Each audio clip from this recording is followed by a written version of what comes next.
All right.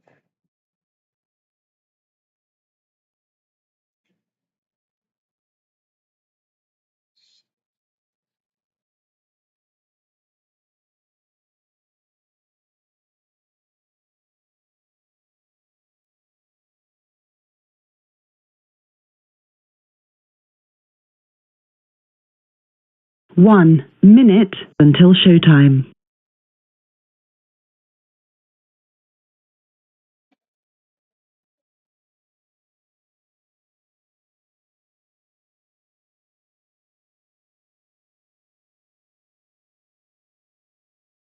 Okay.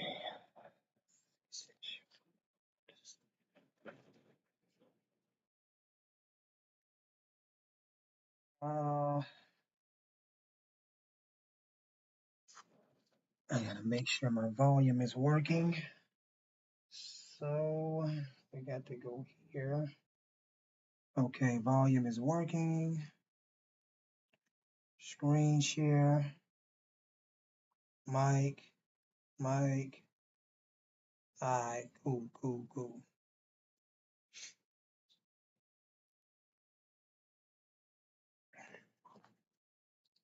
Your show will go live in 5 seconds. Four, three, two, one. Blog Talk Radio. Alright, good afternoon, everybody. How y'all doing? Give me 1 second, y'all. Let me get my phone.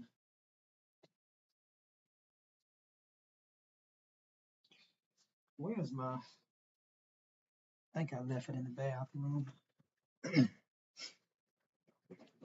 All right, y'all. How is everybody doing? Good afternoon. Good afternoon. Good afternoon. It's been a minute since I've been live again, but I'm back. Been working on cases, y'all. All right. Before I get into the topic tonight, I I want to talk about my case.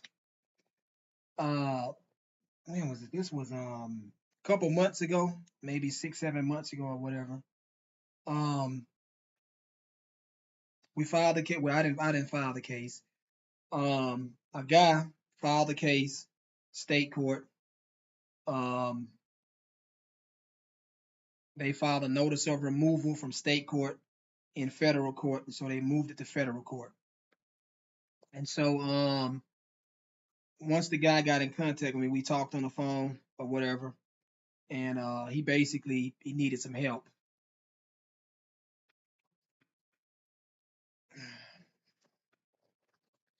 Thank you. Yeah, but anyway, the guy needed some help, so I helped him out. Just helped him draft his complaint and everything like that. I'm not going to give you any names or where it happened at because the case is still being litigated. We're getting ready to work on an appeal right now. It's still being litigated, but YouTube is not receiving enough video to maintain smooth streaming. As such, viewers will experience open widget. I'm not sure what's wrong with it here. Let me see what's going on here. Yeah, I might have to restart it. Let me see. Your YouTube is not responding. As such, viewers will experience buffering. Stream status says it's poor. Um, shouldn't be any problem with the streaming.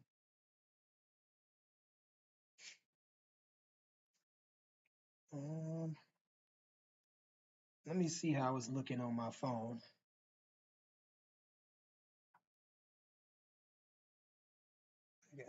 I'm sorry, I gotta check it out. Give me a second, y'all.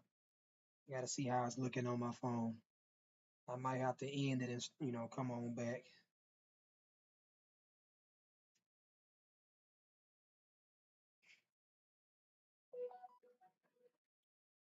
Okay, so now the signal is saying excellent. What's going on then? I don't know what's going on.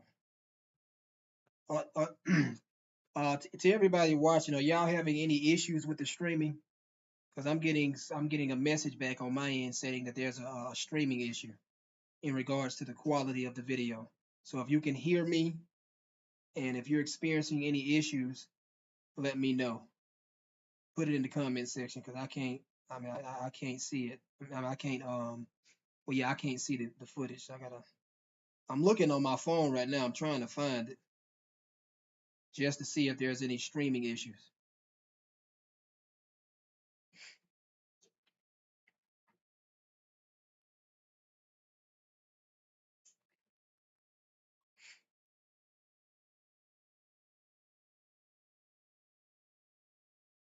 Okay. I don't see any streaming issues on my end. I don't see any streaming issues on my end. Okay.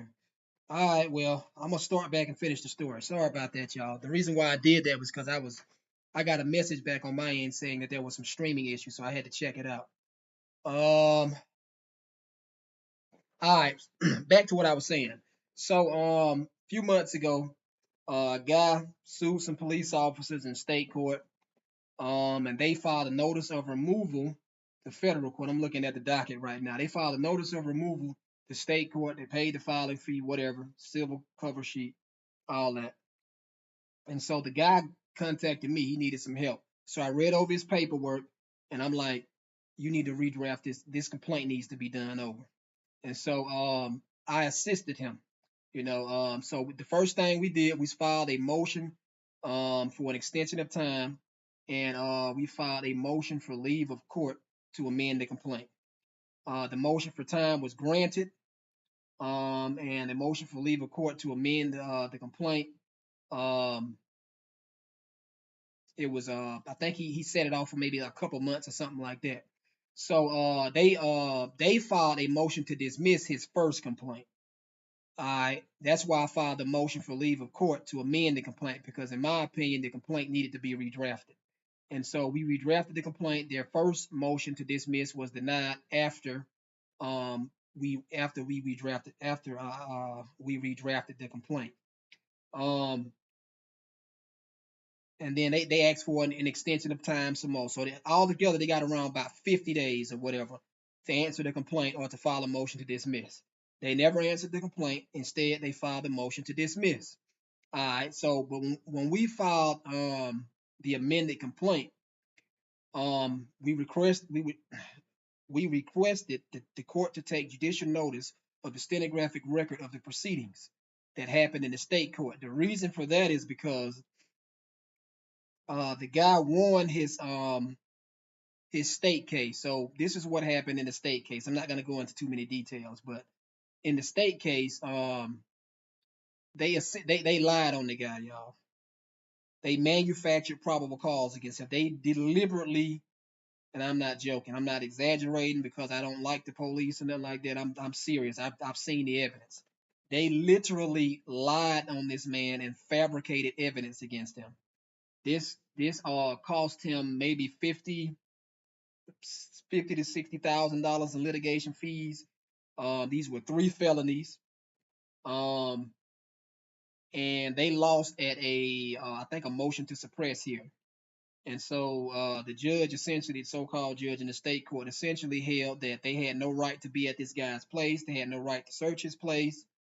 Um, and the good faith exception did not apply also because they tried to argue the good faith exception and that didn't even apply. So they tried to argue every exception to an unlawful seizure that they could, but it just wouldn't work.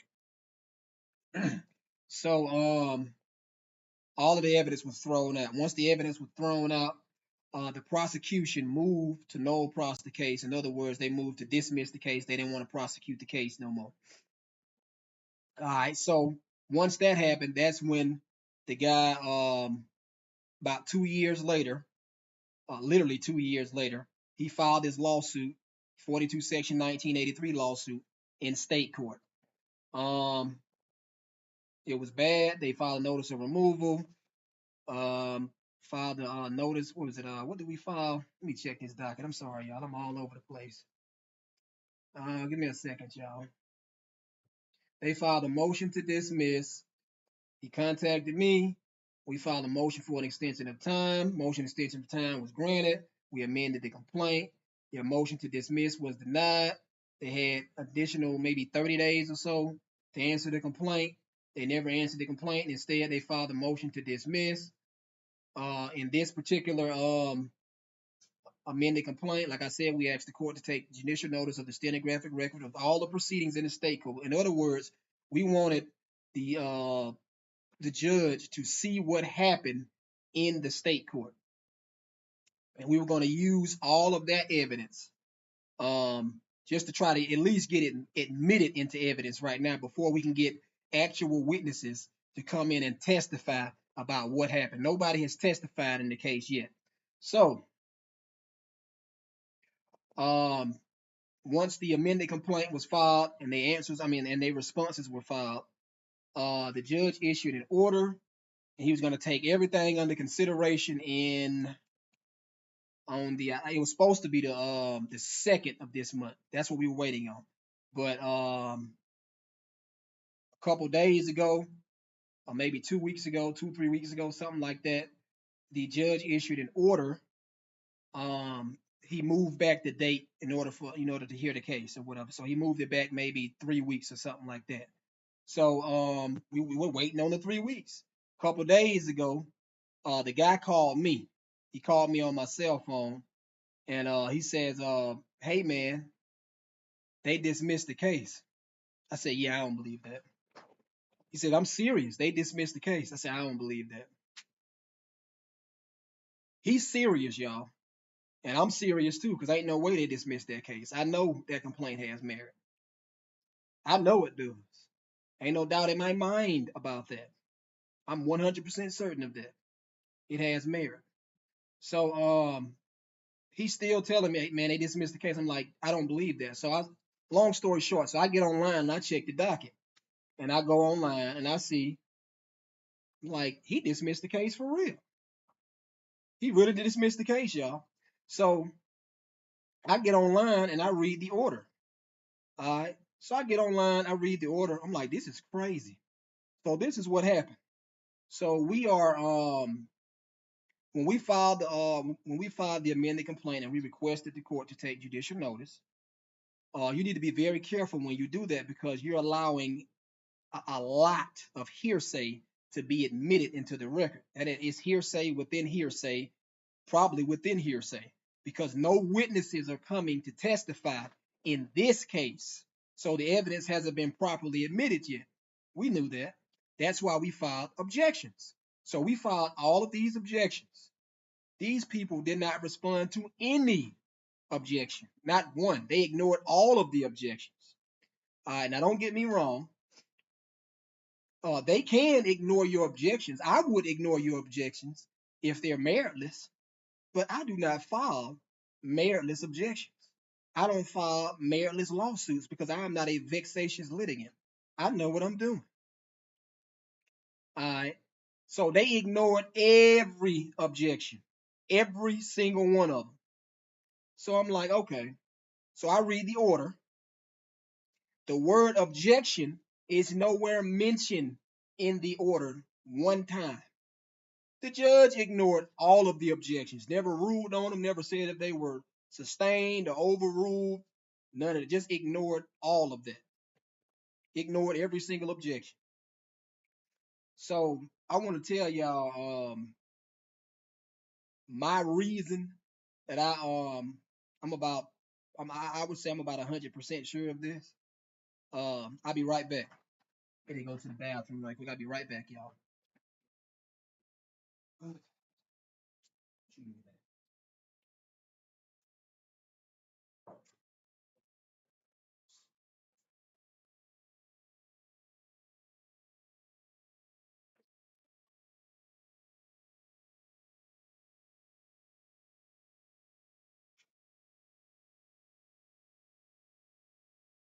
All right. By the way, y'all hit that like button. If y'all don't mind, go ahead and hit that like button. Put them likes up. Hit that like button. All right. So this is the reason the judge dismissed the case. Excuse me, in my opinion. One, excuse me, we're pro se litigants.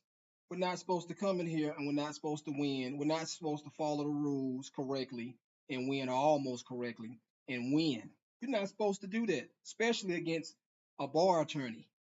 You're not supposed to do that. All right, y'all. These people are haters. They hate it. And I'm not telling you what somebody told me. I'm telling you what I know based on my own personal experience because that's how they do me. The other reason is this: the officers who manufacture, they literally manufactured probable cause against this guy. All right, these officers are they were high ranking officers then when this happened. All right, but now one of these officers, get this, y'all, this is gonna blow y'all. Y'all probably not even gonna be surprised though. One of these officers now is the chief of police. Yes, he is the chief of police. They promoted him to being the chief of police. So this is how serious this case is. It is extremely controversial because any complaint that these two officers touched is going to call in the integrity of all of their testimony, all of their police reports, all of their testimony at grand jury indictments, at trials. It's going to call into the integrity of all of these trials. So what I'm getting at is there are going to be a lot of people possibly come back and say these guys lied on me too. And if these people get their convictions vacated, they can also sue these guys. It's going to cause just a domino effect, and it's going to cost that corporation a lot of money. And you crazy if you think they're going to let if you crazy if you think that they're going to let a pro se litigant do that and get that type of recognition. That's almost never going to happen. These people are haters. I actually told this guy, I said, man, I think if you would have had an attorney, I don't think this would have happened to you. But they just hate us. That's what they do. So the judge ignored every objection that we made, didn't even respond to them. The defense counsel ignored every single objection, didn't even respond to them. They don't want to talk about it. We made objections on hearsay grounds, lack of foundation, lack of firsthand personal knowledge, irrelevant, what is it? And lack of authenticity, because you don't have any witness to come in here and testify. So everything in your paperwork, until a witness with firsthand personal knowledge comes in and authenticates each of these documents, all of this stuff is irrelevant. It's not even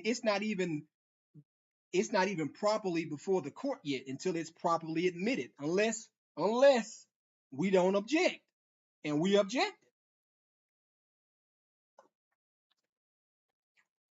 Because we're not trying to get the evidence admitted for the truth of the matter asserted within the documents. We're just trying to get them admitted for what they say. And if you're just trying to get them admitted just for that, that's not hearsay. They tried to get these documents admitted for the truth of the matter asserted within the documents. And you can't do that because you don't have a witness with firsthand personal knowledge to come in and authenticate these documents. Nobody has testified in this case. So therefore, that means there's no evidence before the court for the court to consider and make any of these rulings that he just made. That's what he did. He thinks we don't know that. Anyway, uh, that's one thing I wanted to talk about. What is this?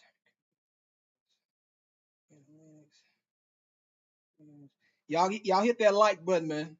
Get them likes up. Get them likes up. If y'all can hear me, put a one in the chat if y'all can hear me, because I'm not sure if anybody can hear everything that I'm saying. So put a one in the chat or just say something in the chat just to let me know that you still can hear me.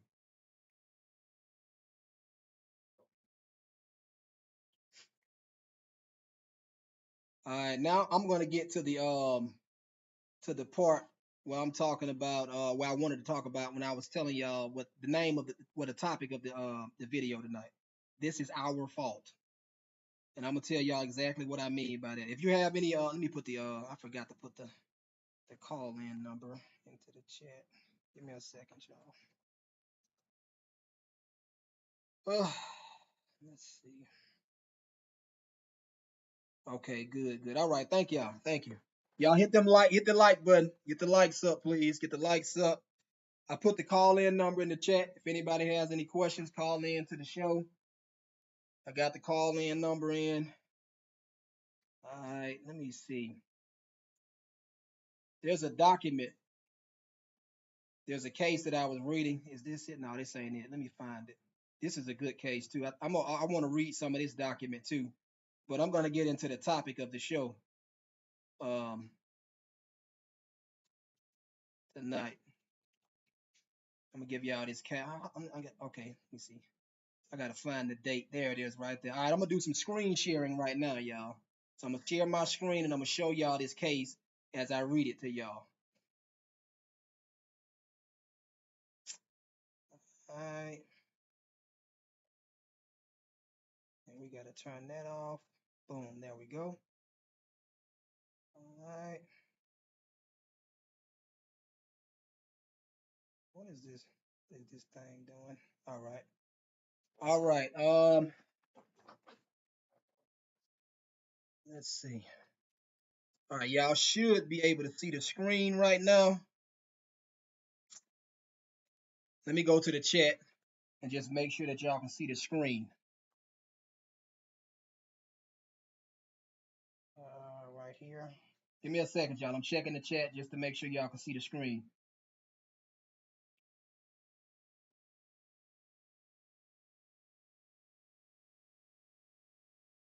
All right, come on. And it's loading up right now. I'm trying to look at it from my phone right quick, y'all. I want to make sure that y'all are seeing the screen that I'm seeing because I'm doing screen share right now.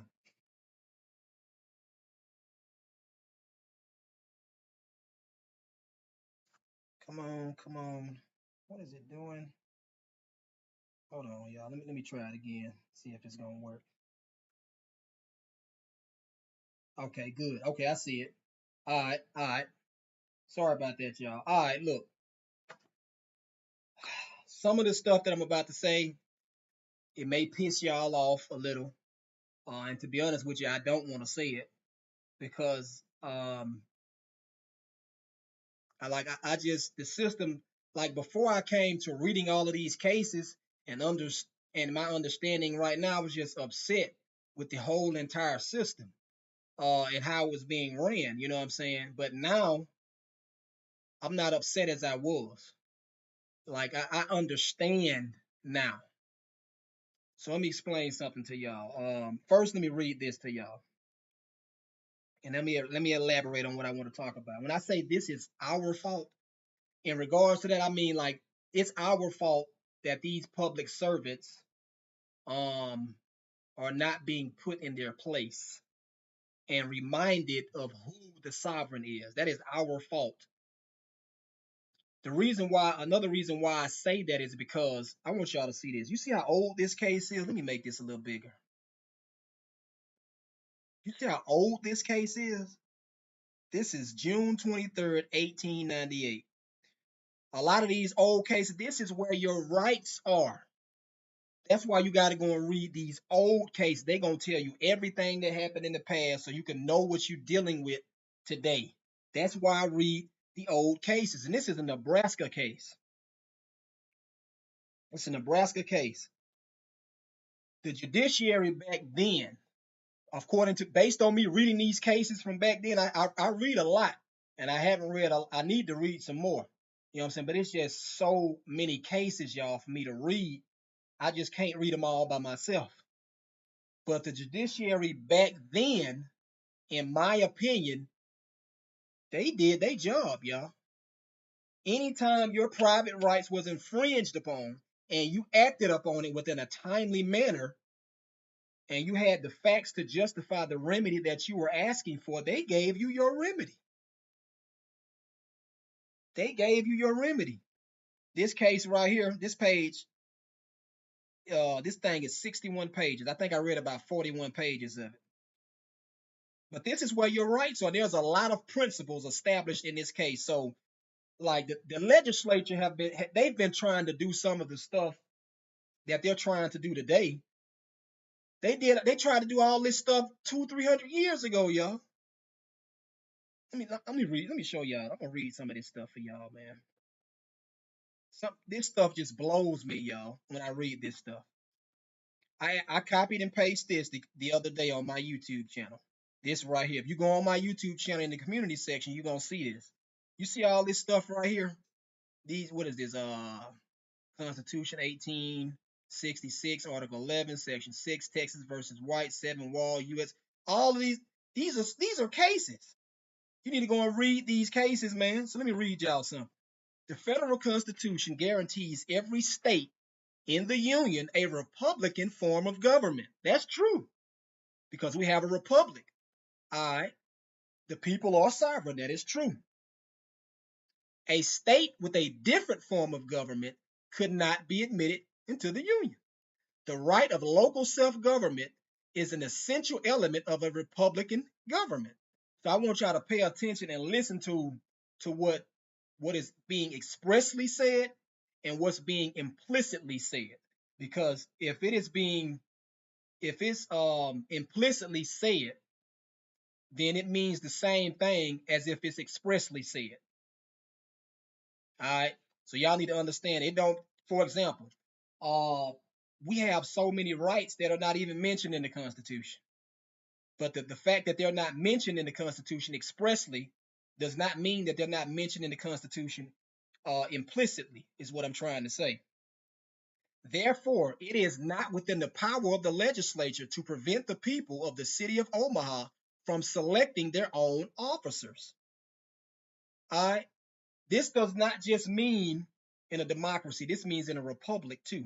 So you have incorporated towns, meaning municipalities that have incorporated, meaning they have voluntarily made themselves subject to the territorial jurisdiction of the legislature. They had a right to do that, y'all. They owned the land. Nobody had a problem with it. That's what they wanted to do. All right. But when you do that, you're no longer in a republic. That is a democracy. And they have every right to remain there indefinitely if they want to, just like you have every right to remain in a republic indefinitely if you want to, and all you can do is respect it. It ain't nothing you can do. You can't wake them up. It's just ain't nothing you can do. There's too many rights.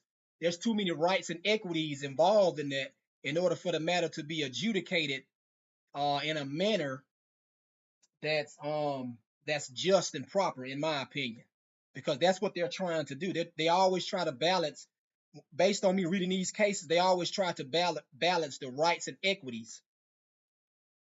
Let me go down some more. The statute interfering with the right of local self-government in the city of Omaha is a violation of the following provision of the federal constitution.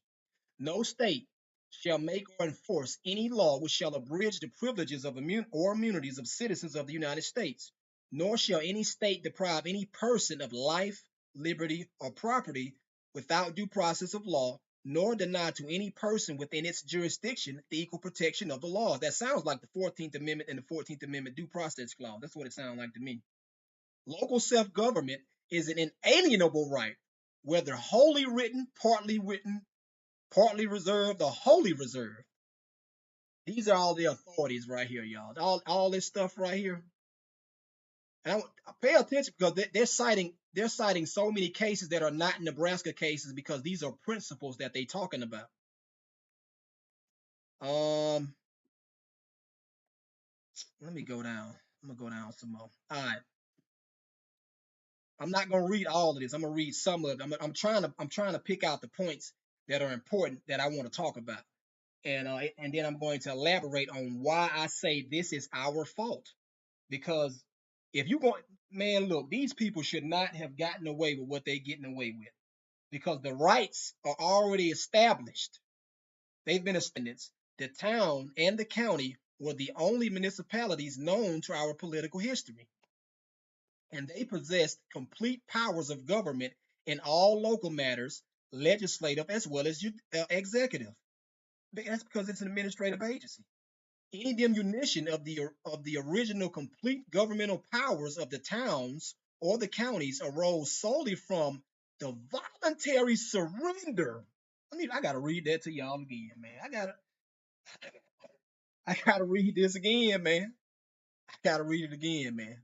Any diminution of the original complete governmental powers of the towns or counties arose solely from the voluntary surrender of their rights for the purpose of combining under a common government, which should be so constituted as to act as an agent for all in all matters of common interest.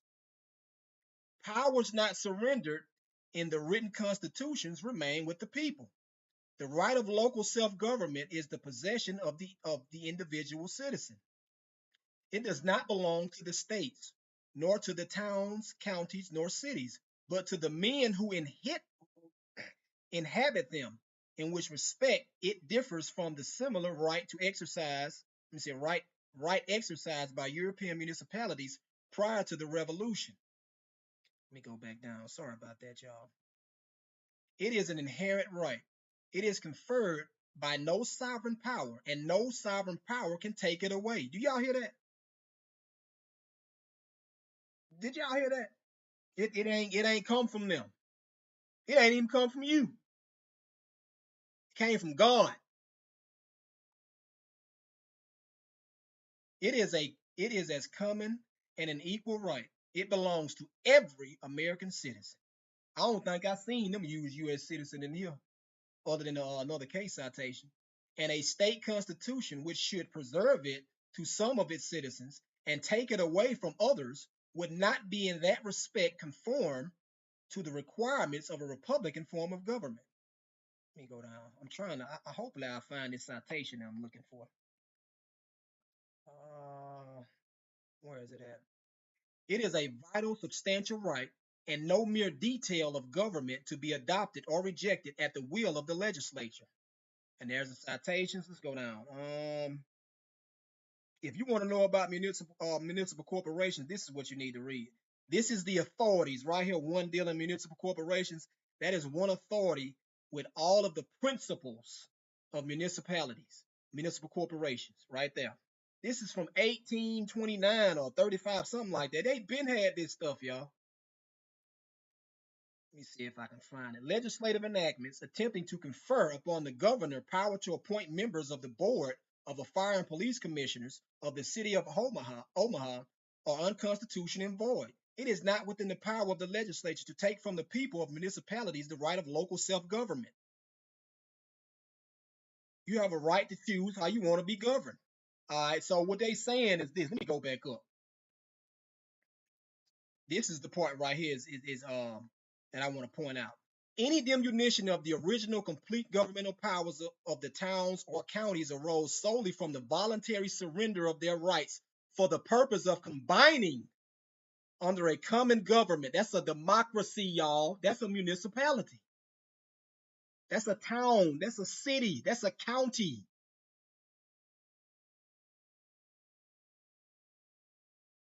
So in other words, when you come into a municipality, your sovereignty is limited because everybody within that municipality cannot exercise plenary power. It'll be chaos.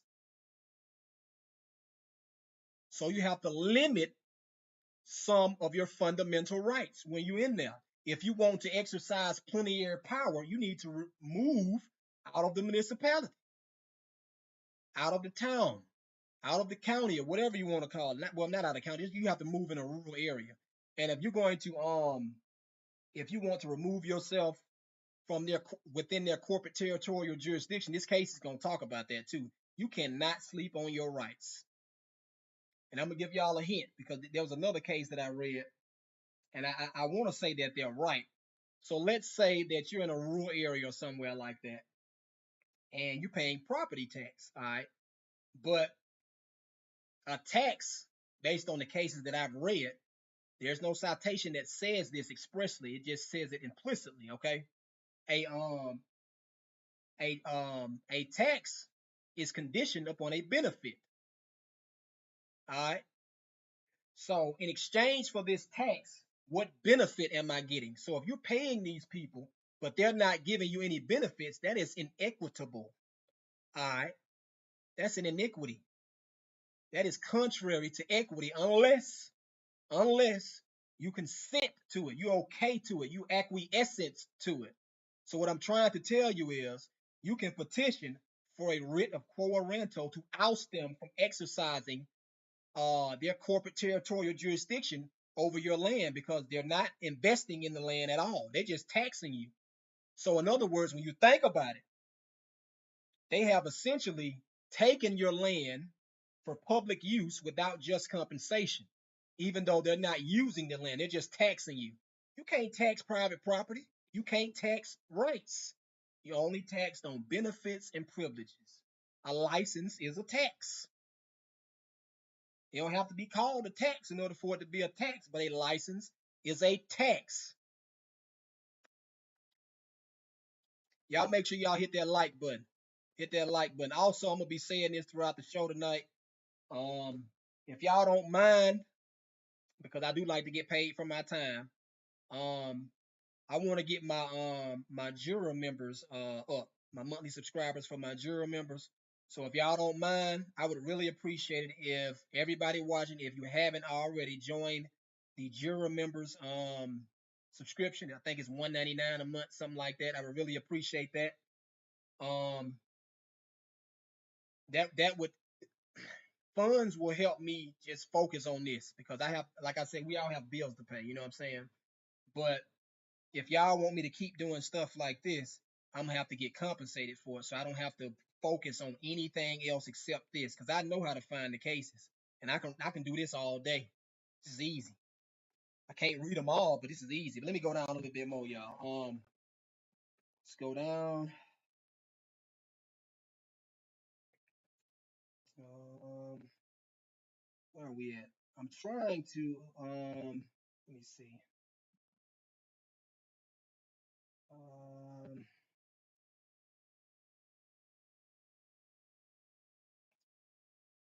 let me go back. I gotta make sure I ain't getting no. I gotta check and see if I'm getting any questions. Give me a second, Joe. I'm trying to find this quotation that I'm looking for.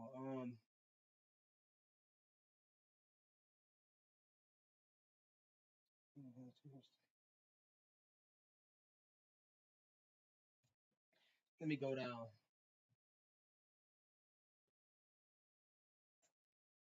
I think it's gonna start talking about some of it down. It's probably. I'm gonna read this. I think it's gonna start talking about it down here. But let me check the chat right quick and see if we getting anything. Yeah, he gave a reason. SG. He man, look that he didn't really even cite any of the complaint that we drafted. That complaint, I know that complaint is flawless because I draft that complaint. I know that complaint has merit because I read every single case for every single cause of action in that complaint. And there was, in my opinion, there's only maybe about 5 to 6 out of probably about 40, I would say about 40 to 50, maybe 60 causes of actions in that complaint. I know that complaint got merit. I know it do. So this was one of their. I'll talk about that a little bit. I'll talk about that a little bit. Um, so one of their reasons was they were saying that the complaint is barred by statutes of limitations because the guy, this happened in 2017. All right, but we were litigating. He was litigating the case in state court for like 4 or 5 years, and they didn't null pros the case until um like 4 or 5 years later. So 2020 was it? It was 2017 when it started. I think they null pros the case in 2021, and the guy filed the lawsuit exactly 2 years later. He filed it on the last day within the statute of limitations that it had to be filed. So he filed it within time. All right, but they're saying that the cause. I mean, they're saying that his time started on his malicious prosecution and Fourth Amendment claims or whatever. They're saying it started on the day that he was released from custody, and that ain't true because A cause of action does not accrue until all of the elements are there. If you sue them and you don't have all of the if you sue them and you don't have all of the elements, then your claim is unripe. It's premature. It's not ready.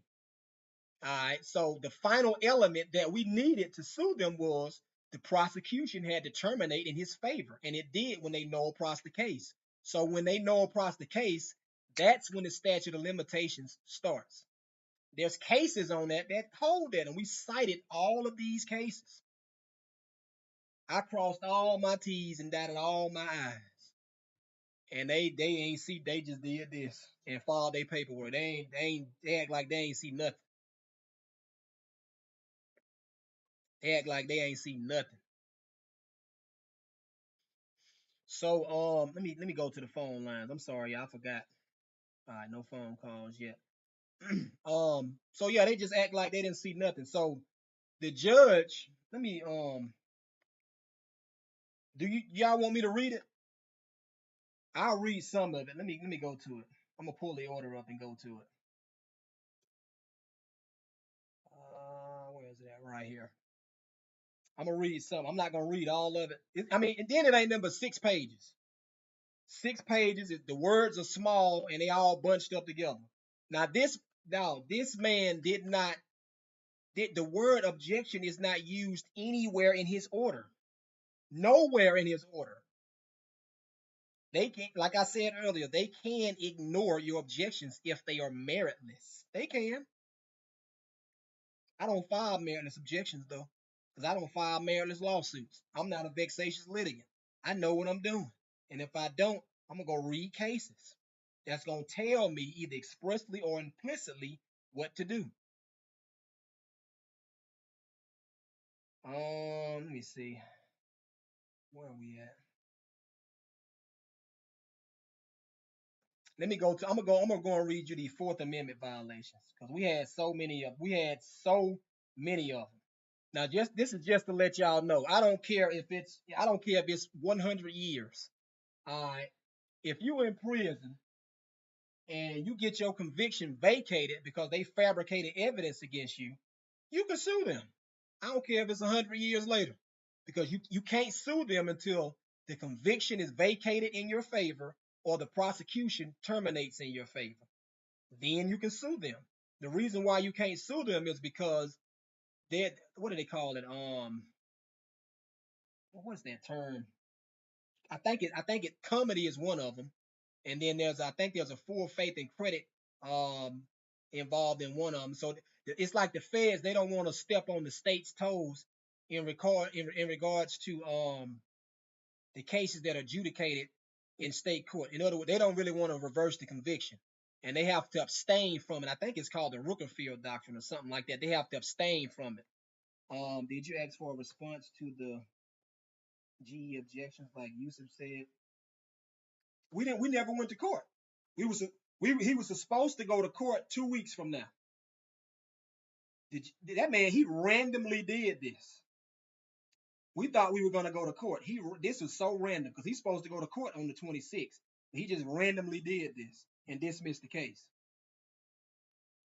But yeah, I know what you're talking about. You're talking about an equivocal rule. Yeah, he needs to substantiate these objections. Don't ignore it. But see, he don't think we know this stuff though. So we getting ready to file an appeal and all that stuff. But let me get down to the Fourth Amendment claims.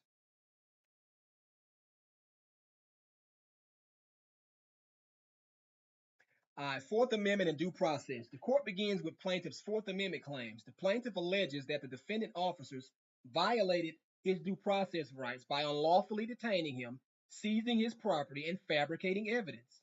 The defendants argued that counts 13 and 14 should be dismissed because plaintiff's remedy lies in the Fourth Amendment, and count 21 should be dismissed because plaintiff cannot plausibly allege a deprivation of due process.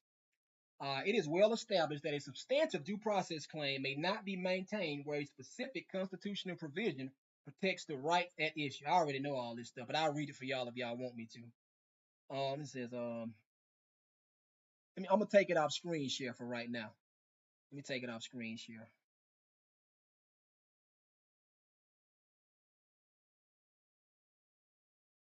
All right. Sorry about that. I assume the complaint from malicious prosecution was timely, right? Yeah, everything was timely. Every cause of action that I had in that complaint, except for maybe about five or six of them. But I don't care about those five or six. I care about the 40 to maybe 50, maybe 60 of them. They were timely. I know they were timely because I read the cases and they were timely.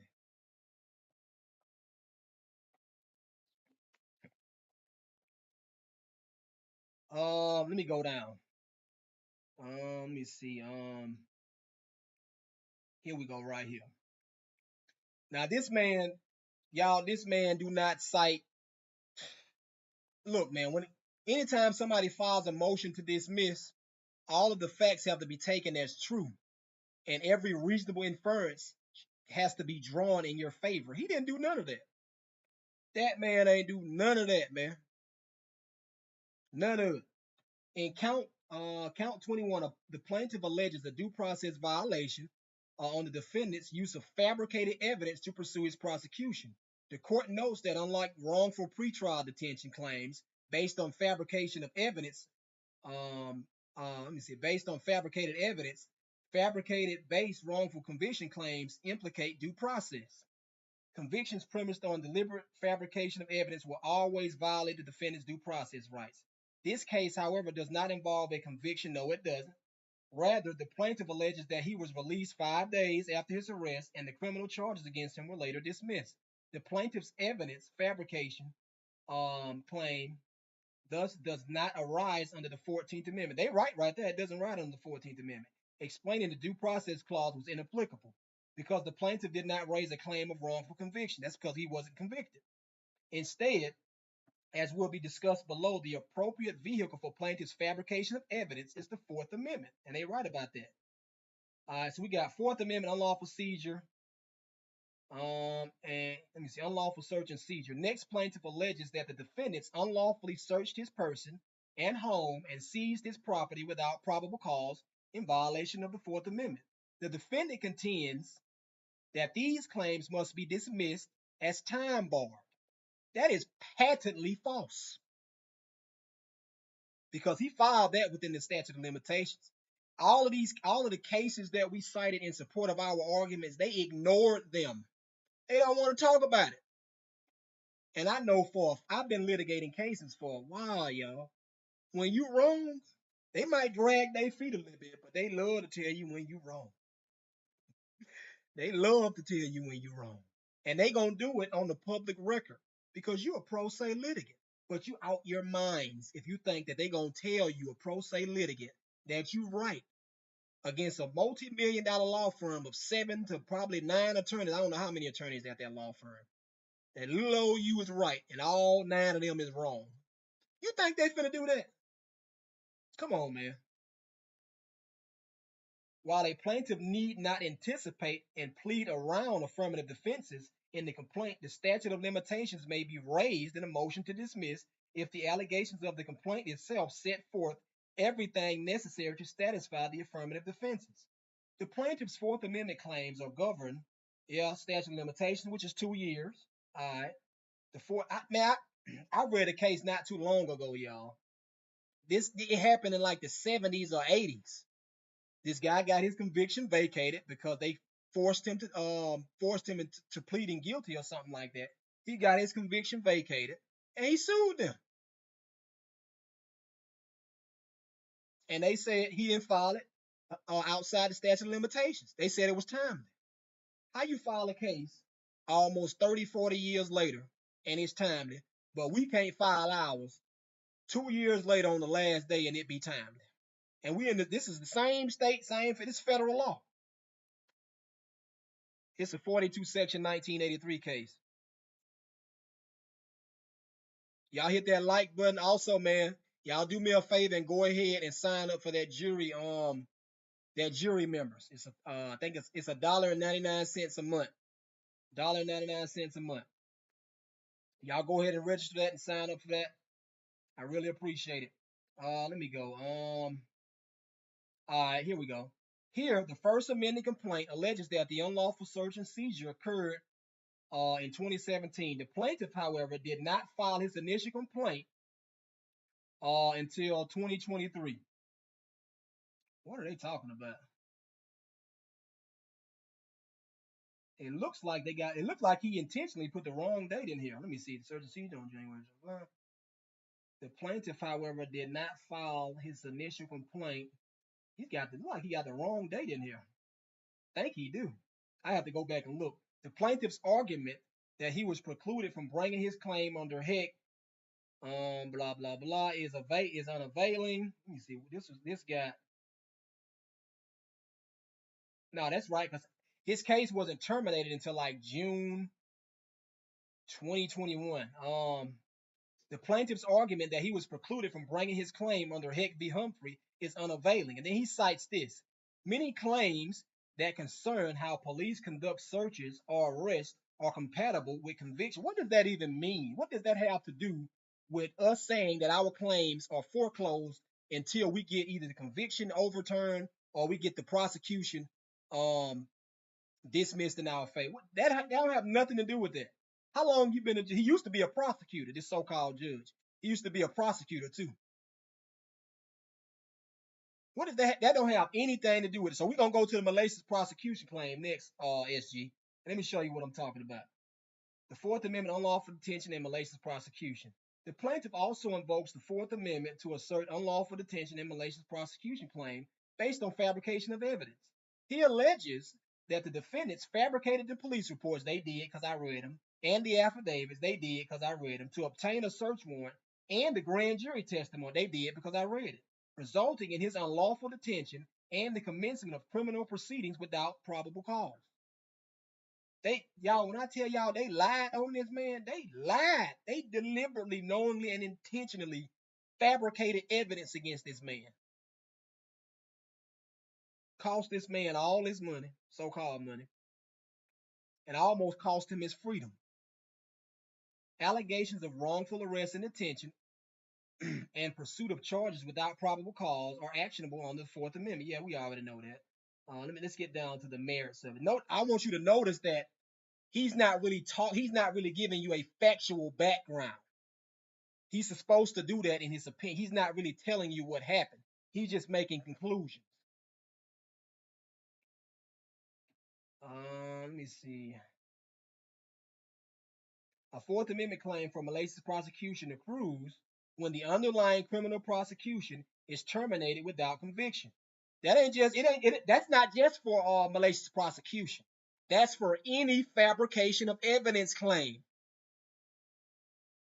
If you have a claim that's based on fabrication of evidence, you cannot pursue that claim until the conviction is overturned in your favor or the prosecution is not vacated, but is null pros or something like that.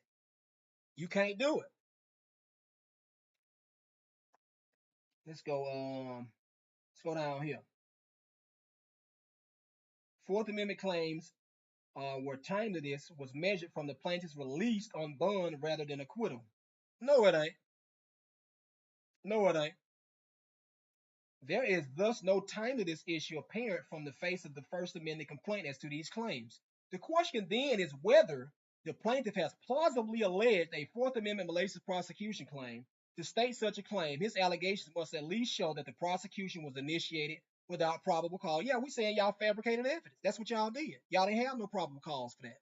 If you had probable cause, then why did you manufacture it? If you had it. And end it without a conviction. Those are the only two elements right there for a malicious prosecution claim. We have these elements. The defendants argue that the plaintiff has pleaded himself out of court in light of the state court transcripts, the police reports, and the search warrant that he attached to his First Amendment complaint, which show that there existed probable cause for his arrest and resulting conviction. That's what he's saying. But we're telling you everything that happened in the state court was fabricated. So how could you reasonably come to this conclusion? Not only that, because we're disputing these facts. Anytime that you have facts, anytime that you have material facts that are in dispute, it goes to the jury for the jury to decide. not you, unless we waive our right to a jury. So what are you talking about? Um, as a threshold matter, the court can consider the documents attached to the plaintiff's amended complaint in ruling on a motion to dismiss. That's true. Yeah, you can do that. Where a plaintiff attaches documents and relies upon the documents to form the basis for a claim or part of a claim, dismissal is appropriate if the documents negate the claim. I agree with all that. But you think you slick. You think we dumb. Come on, man. This man every argument that we made, he ignored. Why would you do that? If these claims were meritless, why would you do that?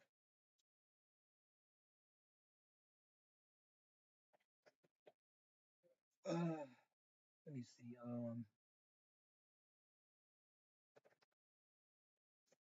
The statute usually gives a time from the occurrence or from when it was discovered.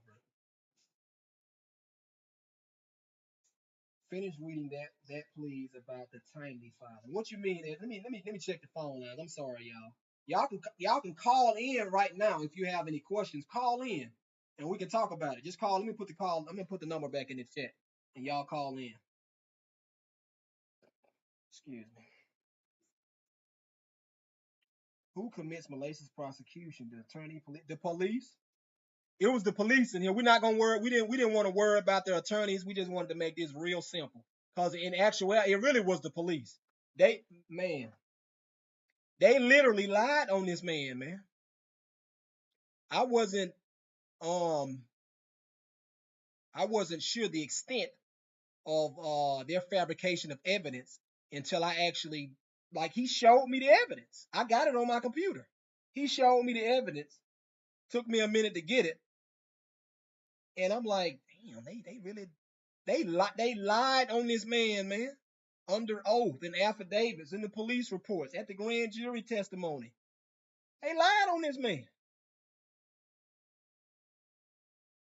They lied on him. And if any man, look, this case is so controversial. They gonna have to vacate. They will probably have to vacate every conviction that these police officers touched in ever since they've been police officers at that police department. Not only that, one of them is a police chief. Now he's a police chief. The one who lied, he's a police chief. He got to go, man, because this is not their first time doing that. They've done that plenty of times. I don't know how many, but that is not their first time doing that. Lying is not illegal. Presumption and assumption are legal. Lying under oath or perjury is where it hurts. Judges and lawyers know that very well and play within. I agree with that. I agree with that. But they all right. Since you want to say that, we can do like this. They knowingly and intentionally misrepresented materially false inculpatory statements against this guy. That's what they did. That's exactly what they did. And lied about it. They say time is barred only if if they state a limit. Until then, some one time may be different than another. I'm gonna have to show y'all what I'm talking about. Cause he filed that within time. The reason why he filed it in time is because it's the nature of his cause of action. It's a fabricated of evidence. All of our claims are fabrication of evidence claims. They are damn near all of them are fabrication of evidence claims. So anytime you bring a fabrication of evidence claim, you cannot do it until either the conviction terminates in your favor. I mean, the conviction, you get it vacated in your favor, or the prosecution terminates in your favor. Then you can sue them for everything that they did to you. I don't care if it's a million years. They know that. But let me get back to this. Let's go back. Let's go back. Do y'all want me to continue reading? Reading from this case a little bit. It's only like one more page. Or do y'all want me to get back to what I was saying about that this is our fault?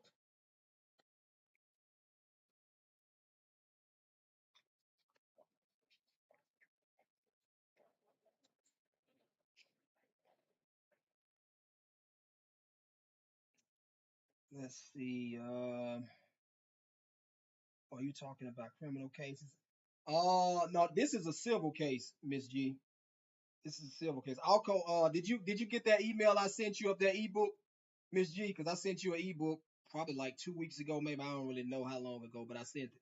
Hypothetically speaking, the judge said it wasn't malicious because they had an affidavit or a probable cause to arrest them. Let me go back and read it. Yeah, yeah, that's what the judge is saying.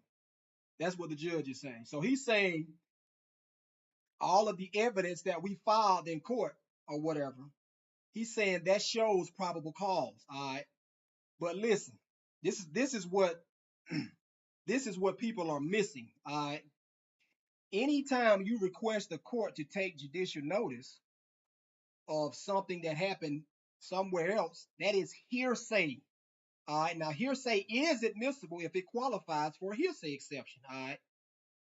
Or if you're trying to admit it, but not for the truth of the matter that is asserted within the documents. All right. Then it's admissible. All right. They are trying to admit all of these documents into court for the truth of the matter asserted therein without having witnesses to come in and lay a foundation to properly get this evidence admitted. That is what they did. And you cannot do that over an objection. You can't do that.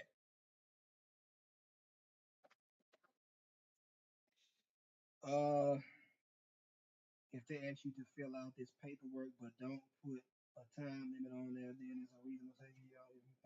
I don't know what he's talking about. That's the issue. I'm gonna read this last little part and then I'm gonna get back on the topic, y'all. Sorry about that. I'm gonna get back on the topic. As a threshold matter, the court can consider the documents attached to the plaintiff's first amended complaint in a ruling on a motion to dismiss. Where a plaintiff attaches documents and relies upon the documents to form the basis for a claim or part of a claim, dismissal is appropriate if the documents negate the claim. Such is the case here. This is what he's saying. Now, I want y'all to take into consideration, we filed objections. He ignored all of the objections. He don't want to talk about the objections.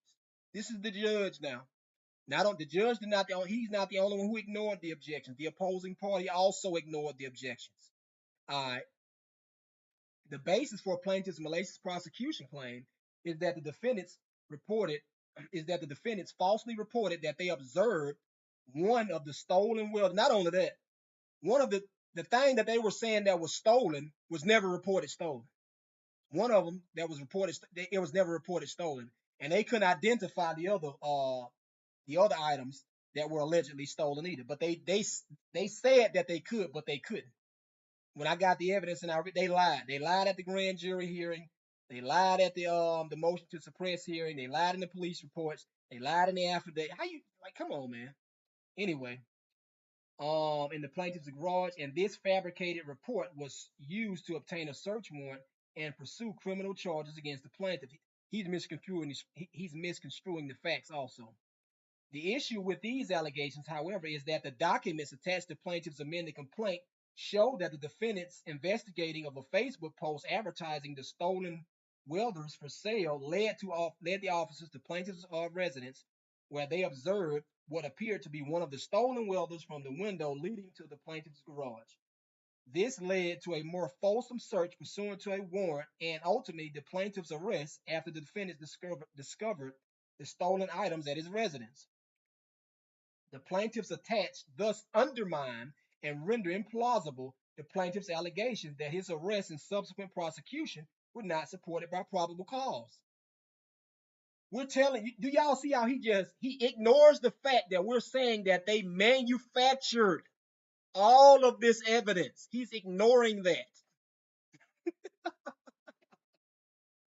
He don't want to talk about that. He don't want to talk about it. The key to reality in this realm is form. We take form and become human. It's our fault because we keep filling out forms and giving form to their realm. But yeah, that's what he's doing. All right, let me get back to the topic. All right, I want to get back to the topic, and I want to stay too far off the topic. The number is in the chat. I'm gonna put the number in the chat again. And I'm respectfully asking y'all to go ahead and sign up for that jury membership. It's $199, $199 a month. I think I almost got like 2,000 subscribers, so I should have um, I should have at least 100 jury members. I think I only got like 5 or 6. So I'm respectfully asking y'all to sign up for that. We must liberate ourselves completely. That is our remedy. You're already free, so you're already free, man. Let's get back. Where's this document? All right, let me start back screen sharing, y'all, and then we'll jump right back into this.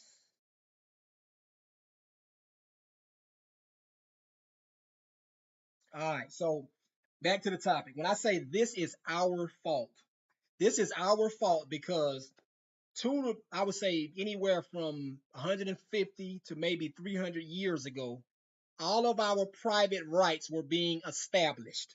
All right, they're everywhere, y'all. Excuse me. Let me show y'all what I mean when I say that they're everywhere. Um, let's go here.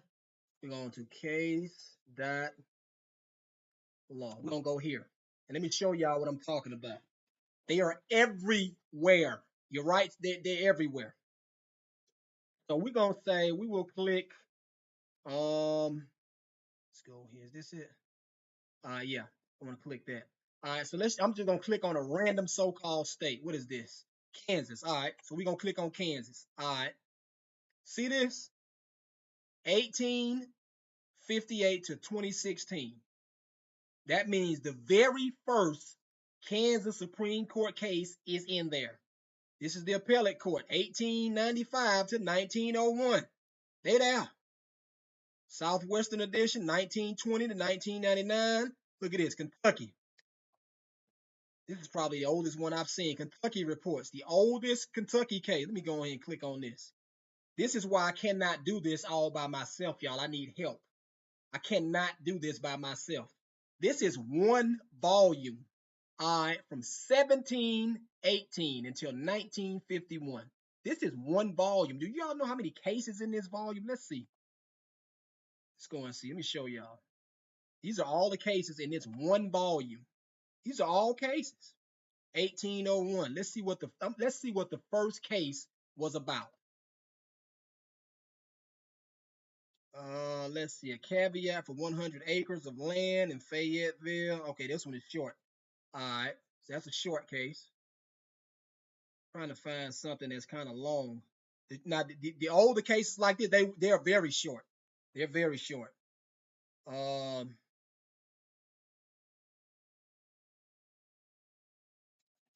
I don't know. I don't want to get too much off point. But anyway, these cases are extremely old. But this is where your rights are. They're in these cases right here. All these old cases, this is where your rights are. The judiciary did not fail us, in my opinion, based on the old cases that I was reading. The judiciary did not fail us. All right. But you don't know what your rights, so you have to go and read it. This is just one volume out of, look at this, 314. That is a lot of cases. I cannot read all those cases by myself. Let's see, view API. What's API? Okay, that ain't it. It's probably, no, that's not it either. Okay, I thought they were going to give me the whole thing. That's one volume, just one. Let's go to Kansas. Let's see how many Kansas got. If you're in Kansas, look at this. 1858, 304. This is one volume. It's probably 200, maybe 200 cases per volume. Or I don't know. I'm just guessing. Look at this. I cannot read all these cases by myself, but this is where your rights are. You need to go and read these old cases. The reason why I'm telling you to read these old cases is these cases um were being decided either before or after these municipal corporations made themselves subject to the corporate territorial jurisdiction of the legislature. That's why you need to go and read these cases. You got to go and read them. This is our fault. It is nobody's fault that you don't know your rights except you. Is that Patreon? I don't think so, SG. I don't think so.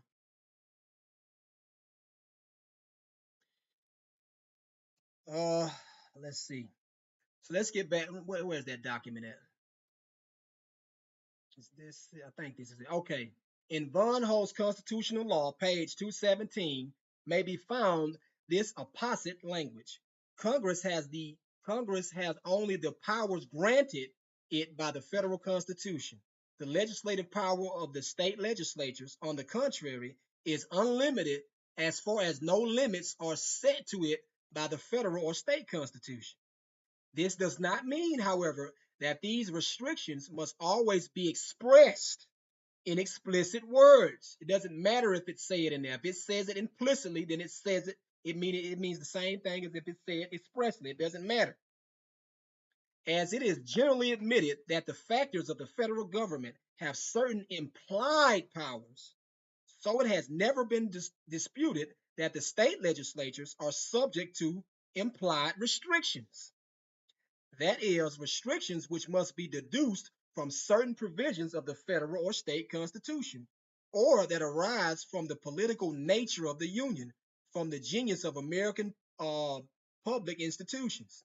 Judge Cooley, in his valuable work on constitutional limitations, 5th edition, page 203, used this language. If it does not follow, however, that in every case the courts before they can set aside a law as invalid, must be available to find in the Constitution some specific inhibition which has been disregarded, or some express command which has been disobeyed. Prohibitions are only important where they are in the nature of exceptions to a general grant of power. And if the authority to do and act has not been granted by the sovereign to its representatives, it cannot be necessary to prohibit its being done. Let's go down. Indeed, this right of local self-government, as it has been briefly termed, is held to be an established feature and incident of our political system. And it is not within the power of the legislature of a state to permanently fill by appointment the local offices established by law for purely local purposes.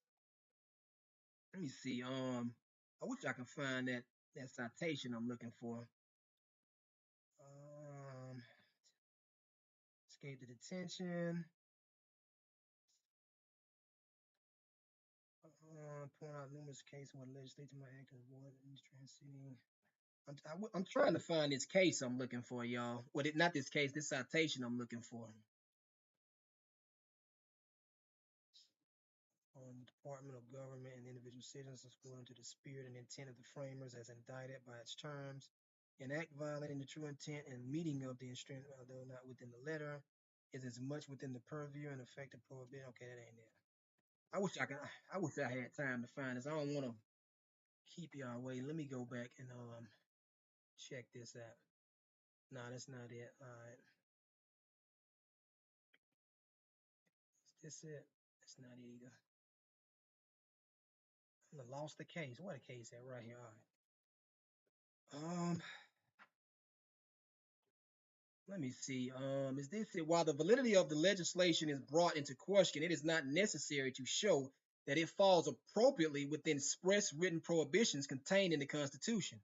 The implied restraints of the Constitution upon legislative power may be as effectual for its condemnation as the as the written words, and such restraints may be found either in the language employed or in the evident purpose which was in view, and the circumstances and historical events which led to the enactment of the particular provision as a part of the organic law. So, long story short, this was all about the legislature is trying to usurp an authority, a fundamental right, an inherent right of the people by trying to appoint administrative officers over their municipal corporation. All right, but the people want to do that themselves. They want to pick who they are chose to be governed by. They tried to do this over 150 years ago, y'all, and the judiciary said no, you can't do that because the people have a right to determine how they want to be governed, whether it be a democracy, meaning they come together in a community and they form a municipal corporation. They get a charter. They voluntarily make themselves subject to the corporate territorial jurisdiction of the legislature. They can do that if they want to, and there is nothing you can do about it except move if you don't like it, because you don't own the land, and you cannot. It's going to be very difficult for you to convince all of these people um, that this is not in their best interest. They have just as much as right to make that happen as you to make your own happen in the republic, meaning outside their corporate territorial jurisdiction. That's what it is. So essentially, what they've done is, if you live in an incorporated city, town, or county, whatever you want to call it, all right, that is a democracy. All right, because it's majority rule over there. Let me see if I can find that in this case. This was a long case, and that's probably why I'm having some difficulty finding it.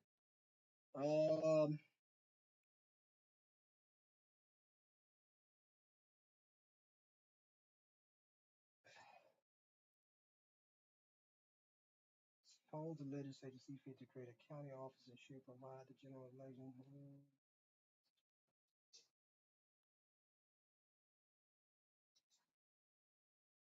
You probably got a birth. Let me see. The supreme power of the people does not. All right. This is a good citation too, so I want to read this one. I wish I could find the one that I'm really looking for. The supreme power of the people does not arise from the Constitution or exist by virtue of it. Let me read that again, because you had these rights before the Constitution, but your rights again, when you form a community, your rights are limited. And in my opinion, that is the just, fair, and proper thing to do, because everybody in one community cannot all exercise plenary power over that community. There will be chaos. You can't do that. So if you want to exercise plenary power, then you need to move and get to your own land and do what you want to do whenever you want to do. And when you move there, you need to send out notices, because I'm almost sure that that land in that rural area is going to be within their corporate territorial jurisdiction, and you need to send them some notice and tell them that you want to remove that from their jurisdiction. And I'm gonna read y'all a case that tells you why you need to do that. Because if you don't, and they start sending you money and fixing up that land, and it's a wrap. You're not going to be able to oust them from doing that unless you come to some agreement outside of court saying you're going to reimburse them for the cost that they've invested in the land and stuff like that. But anyway, the supreme power of the people does not arise from the Constitution or exist by virtue of it. It existed prior to it. It makes and unmakes constitutions, but it is not made by them. Consequently, we are not to look into the Constitution for any grant of power to the people. Did y'all hear that? Did y'all see that? This case is from 1820 something or 30 something. They this is where your rights are. This is why I keep saying this. I'm gonna keep saying this all throughout. This is why I say this is our fault. This is our fault. I'm gonna go and tell y'all, I don't now, after reading these cases, I do not see anything wrong with people wanting to incorporate a municipal corporation if they want to. I don't want to, but if they want to, they have a right to do that. The problem is the people within these municipal corporations, maybe the shareholders, because they do have shareholders, but maybe the shareholders or the high-ranking so-called political politicians or the rich people or whatever, they are greedy. The ones who are controlling everything, they are greedy. They're extremely greedy. That is the problem. And we all know power corrupts power. That is the problem. All right. But another part of the problem is you acquiescence in it. You don't do anything about it. All you do is go to court, plead guilty, and you pay a fine or something. That's not gonna stop. You're not helping the problem, because they're not gonna stop. They're not gonna stop. But anyway, consequently, we are not to look into the Constitution for any grant. of power to the people or any definition of their powers. They possess all that they have not surrendered by the Constitution. One of the primary purposes for the adoption of a written constitution is the protection of minorities and individuals from the exercise of absolute power. For that purpose, the people have yielded. This is the citation I was looking for.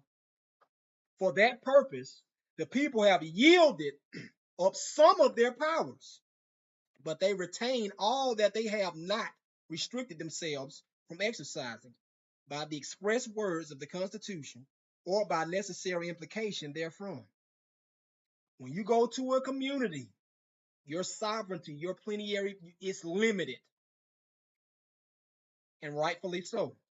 The Ohio legislature enacted that certain cities of the state should have a board of police commissioners to be elected by voters of the municipality, but that no elector should vote at an election for more than two persons for such commissioners, and the four persons receiving the highest number of votes should be declared elected. Where is it at?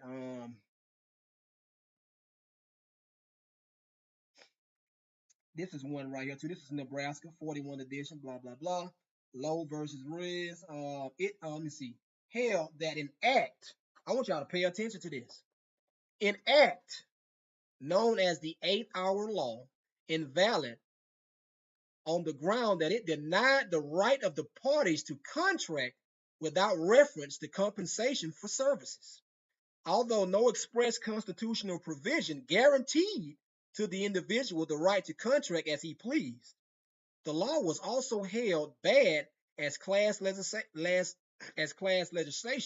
but the decision was placed as squarely upon other ground. It was, let me see, what is this? West Point Power Land Improvement. It was ruled that the reserved powers of the state are inalienable and cannot be surrendered or taken away by the legislature. You need to know what your rights are, man. You got to read these cases. So I'm not sure if I said this earlier, but you have every right to move in a rural area outside the corporate territorial jurisdiction of the legislature, which is the republic. That is where your plenary power is. In the rural area, it's your land. You do what you want. It's private property. You do what you want. You have every right to do that. The first article of our state constitution expressly enumerates certain rights which people have reserved to themselves, and manifestly any law passed in violation of such reserved rights would be declared by the courts unconstitutional.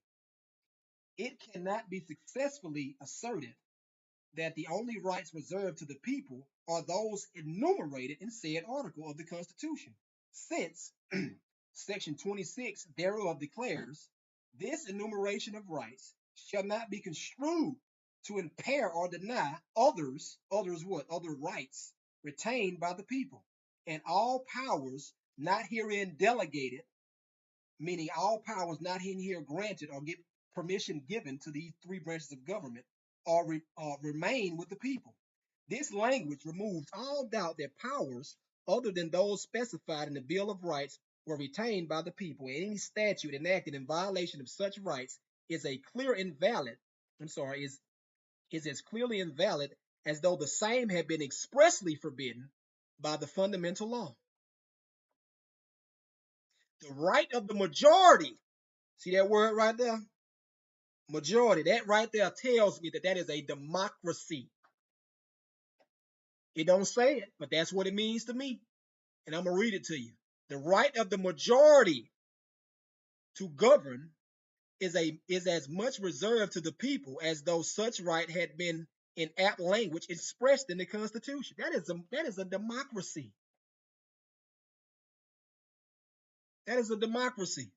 The important question, therefore, is whether the right of the people of municipal corporations to choose their own local officers is one of the powers retained by the people which the legislature cannot take away.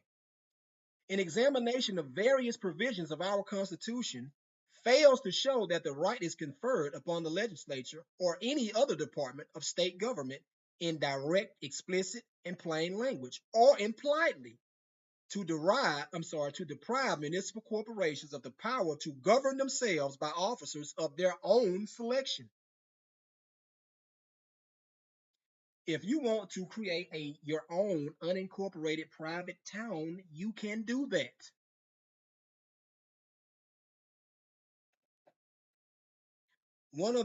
On the contrary, it is very evident that the Constitution was framed upon the theory of local self-government, the right of the people to determine in and for themselves who shall be their officers. It has provided that the state and county officers shall be chosen by the people, and the legislature in this state prior to the adoption of the Constitution has invariably recognized the principle of local self-government. The several charters of cities and towns existing when the present Constitution was adopted provided for the selection of municipal officers by the citizens of the municipalities. They had a right to do that, y'all. Imagine somebody coming onto your private property telling you what to do, telling you you can't do this and you can't do that. These people back then, they owned that land. Not all the people back then, but I'm sure the people that were necessary who had legal title to the land in order for them to incorporate a municipal corporation, they owned that land. They had every right to do that. Let me go back to this chat and see what's going on. Gary, I got it. I have an emergency now. My stuff is complicated. I don't know why the line's saying busy, because I don't know. Y'all make sure y'all hit that like button, turn that notification, hit the like button, and go ahead and sign up for that jury members. It's $1.99.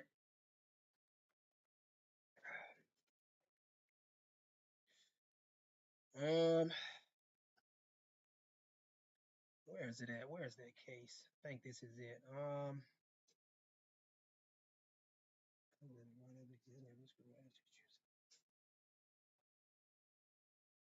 Look at all these cases holding this, y'all. These cases so old. We find this discussion in the right of local self-government under our form of government. That, that supreme power is vested in and exercised by the majority. See this?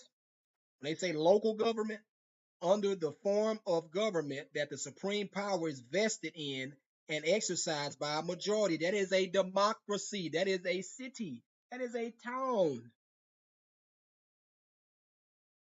That is a municipal corporation. I'm going to keep saying this because I'm not sure if y'all are getting this. When you move to a municipality, all right, you are moving out of the republic into a democracy.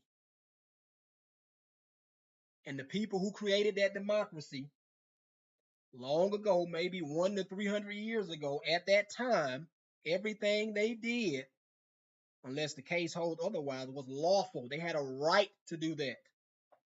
They were not forced to do that. And for all practical purposes, the majority are the people. See that? The principle that the majority shall govern lies at the very basis of our government. Among the rights of the majority, as part of its sovereign power, it is the right to select officers either directly by election or indirectly by authorities or officers whom they have chosen by election. This power of the majority to govern, the legislature cannot take from them. So, y'all, they tried to take your authority away from you a long time ago to vote for your local judges and prosecutors and mayors and city council members. They try to take that authority from you. This is crazy, man. Let me see. It is their. I'm gonna read this part, and then that's gonna be it. I'm gonna read another case next. It is their agent for that purpose, but it cannot limit or surrender any of the power or authority of its principles. But it may be said the legislature is composed of representatives of the people, and that therefore their acts are presumed to be the acts of the majority of the people. And that while this act deprives the majority of the people in one locality of their power, still it is in accordance with the will of the majority of the people of the whole state. That is a democracy. A republic respects private rights, your individuality to be you and do what you want to do. You don't have to participate in that. You can voluntarily participate in that if you want to, or you can leave. And that thereby the principle of majority government is recognized. There would be force in that suggestion if it was not for another principle of our government recognized by our Constitution, and if the people had not, by the Constitution, limited their power to override the will of a majority in any locality. The principle I refer to is the principle of local self-government. All right, let me see if I got any questions. See, try to call in, busy. All right, where is this? There's another case I wanted to read to y'all. Is that it? I don't think that's it. That's not it either. Is that it? That's not it. That's not it. Where is it at? That's not it. That's not. Is that not it? Ain't it either? I think I might have deleted the case. Did I delete that case? Kansas, Georgia.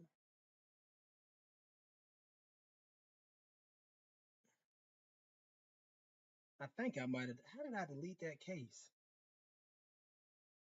Let me see if I deleted it.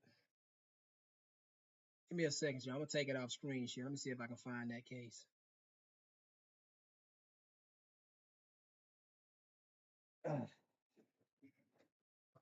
It's our fault, y'all. It's our fault that you don't. It's your fault that you don't know your rights.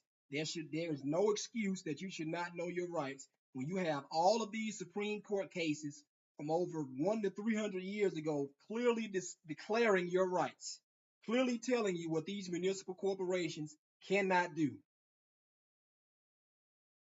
If you are in a municipal court, if you are in a municipal, if you live in a municipality and that municipality is incorporated, because they do have unincorporated municipalities, then you are in within the corporate territorial jurisdiction of that municipality. That you are dealing with a territorial government, just like how the United States, how Congress, what they call it, what is it, Puerto Rico, Guam, Virgin Islands, and stuff like that. You're dealing with a territorial legislature. That is a territorial government. That is how they can tax you. They cannot tax any property outside their corporate territorial jurisdiction. Where is that case at, man? I, I think it's this case. Yes, it's this one right here. Okay.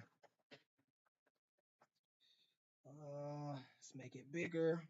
Well, it's too big. All right. I'm gonna read a few pages from out of here. All right. Let me go back to screen share because I want y'all to see this. All right.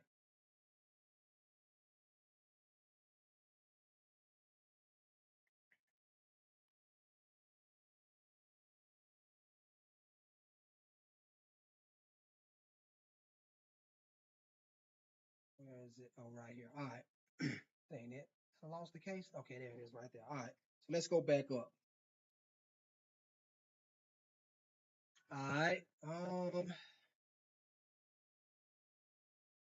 Show y'all how old this case is. 1884. This is out of, I think, Indiana. Let me see. Yeah, Indiana, 1884. All right. There's no excuse for you not to know this. You need to go to the law library. Well, not the law library. You can go online and find this case and read it because this is a guy. He's trying to oust these people from exercising corporate territorial jurisdiction over his private property. All right. Because if I'm not mistaken, he's paying his taxes, but taxes are conditioned on a benefit. If you're not giving me the benefit, then why am I paying the tax? That's unjust enrichment. That's inequitable. You need to give me that back, and you need to stop exercising your corporate territorial jurisdiction over my property. So let's go. Let's see. It is not necessary to set forth with much particularity the allegations of the complaint of the appellant, for no attack is made upon it in any form. The several paragraphs of the pleadings are, in all essential particulars, substantially alike, and count upon the same cause of action, which shortly stated it is this: the appealee attempted to annex the appellant's land, meaning they attempted to seize his land and that of other persons. The proceedings were absolutely void, but notwithstanding the fact that such proceedings were void, the municipal officers did levy and collect taxes from the appealee, and now retains the money so collected. Although the land was not subject to taxation, you can't tax private property that is not within your corporate territorial jurisdiction. They can't do that. Even if I don't care if it looks like it is there, this corporate territorial jurisdiction, you can't see it, y'all. It's like it's abstract. You can't see it. All right.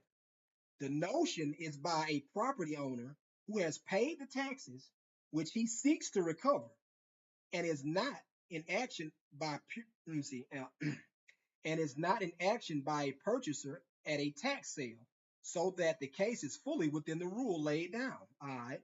So they're saying it seems like they're going to give him his remedy. I haven't read the case all the way through yet. The second paragraph of the appellee's answer expressly admits that the land of the appellant was annexed. Okay, they stipulate that they seized his property in the manner described in his complaint. All right, so they say, okay, we agree with that. You're telling the truth. That taxes were assessed and paid as charged, and that and then seeks to avoid the effect of these admissions by these avertments. So they admitted to all of these facts, and it seems like, in my opinion, that they're going to try to say that some sort of equity doctrine has stopped him from receiving his taxes back. That during said time, after the after the annexation proceedings, and while plaintiff resided on said premises, he voted at every city election and solicited the votes from his neighbors and friends for him as a candidate for common councilman, and petitioned the common council for improvements for the 7th ward of the city of Fort Wayne.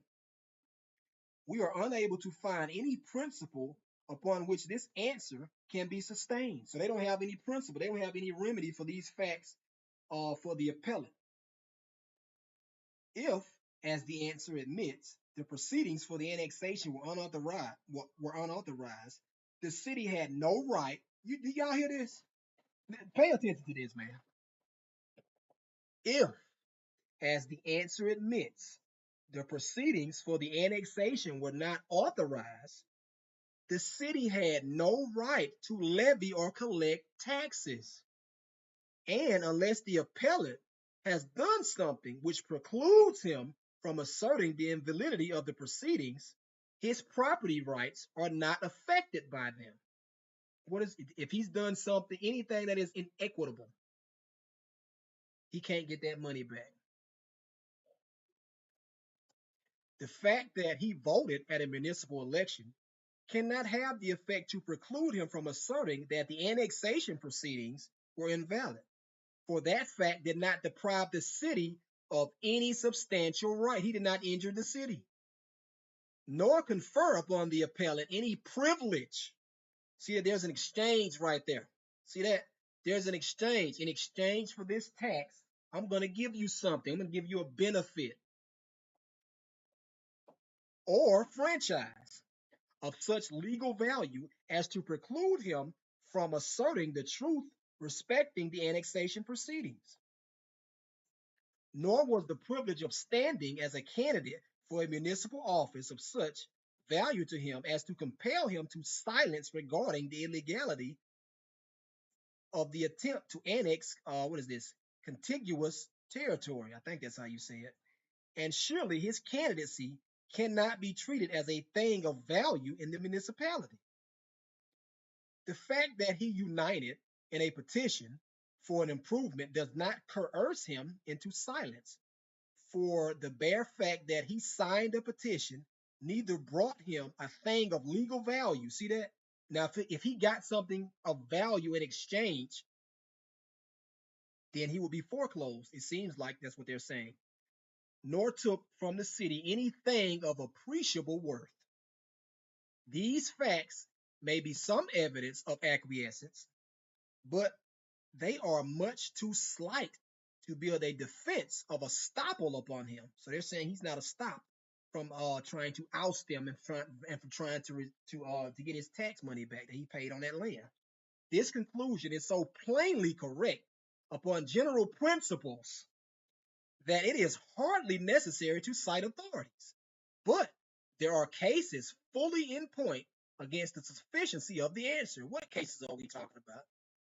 These cases right here. Even though this is an Indiana case, I want y'all to see that this is an Indiana case, but they're citing cases from Iowa. All right, because that is a principle. So it applies everywhere. Let me check this out.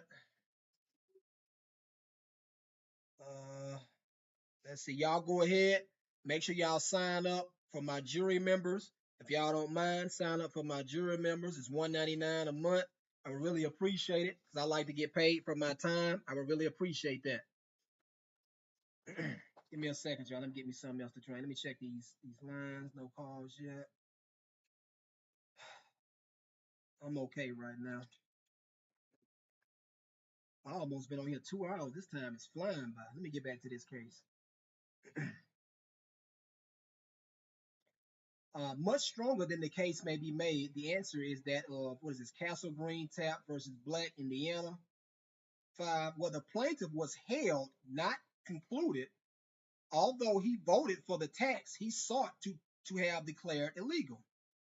The evidence shows that the Common Council of the city passed a resolution for the annexation of contiguous territory, but it also appears that the lots which the city attempted to annex were not platted and that the appellant did not consent to the annexation. They didn't have his permission. He did not consent to that. Under our statutes, as has been repeatedly decided, the Common Council cannot annex contiguous territory unless it is laid off into into lots and platted. Such indeed is the express provision of the statute. When the land is not laid off into lots, the city must secure an order from the Board of Commissioners for the annexation. That's another administrative agency. The Common Council have no jurisdiction in such cases, and an order of a court, even of the highest rank, in a case where it has no jurisdiction, is ineffective for any purpose. I agree with that. It is so plain that the Common Council cannot exercise jurisdiction in cases where it is expressly conferred upon the Board of Commissioners of the county that neither argument nor authority is needed. That's funny. The evidence does not show that the appellant ever received any substantial benefit from the annexation. He didn't receive any benefit, no substantial benefit, nor does it show that the city incurred any expense or was induced to change its position to its injury on account of the attempted annexation. If it had been shown that the appellant had received any benefit from the attempted annexation, or if it had been made to appear that the city had incurred expenses or laid out any money on the faith, what faith? Good faith. Good faith is the equitable faith that the annexation was valid, we should have had a very different case. So I'm assuming that they're going to rule in this man's favor and order that he be reimbursed for his costs and these tax, and the city is going to incur the tax, and they're going to have to pay him back, and they're going to cease and desist exercising their corporate territorial jurisdiction over this man. I'm going to have to read the whole case. We're on page 4 right now.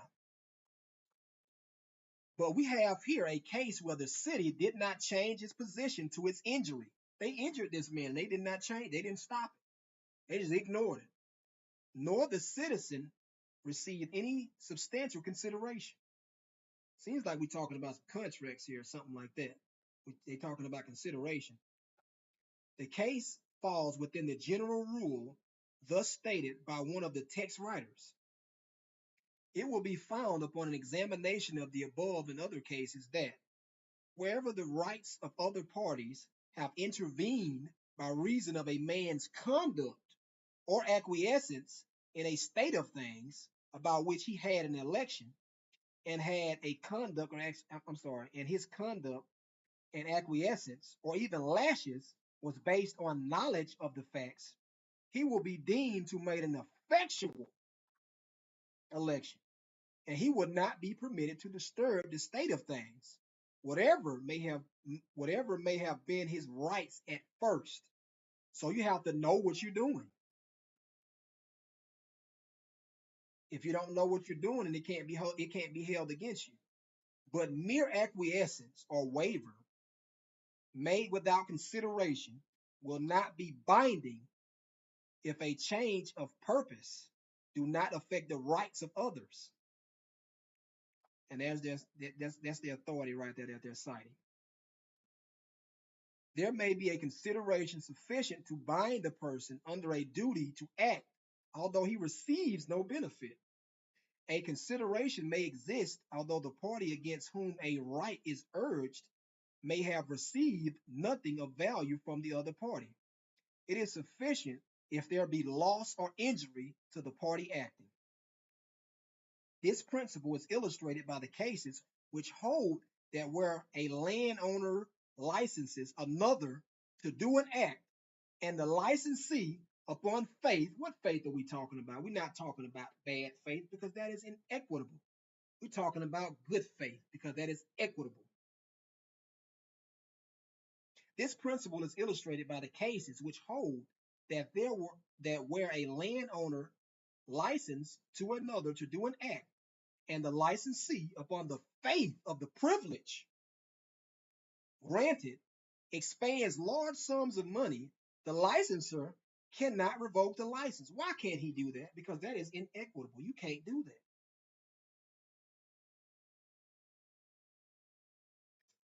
It is further illustrated in the cases of boundaries, for in such cases, long acquiescence in a line of acceptance as the boundary will preclude the real owner of the soil from reclaiming it and changing the boundary if the other party has made valuable improvements on the faith. What faith are we talking about, y'all? Good faith. Give me a second, y'all. I'll be right back. I'm gonna take it off screen share right quick, and I'll be right back. Well, no, I'll leave the screen share up, and I'll be right back. Where is it at? I'll be right back, y'all. Give me a second. Uh, what? Trying to teach.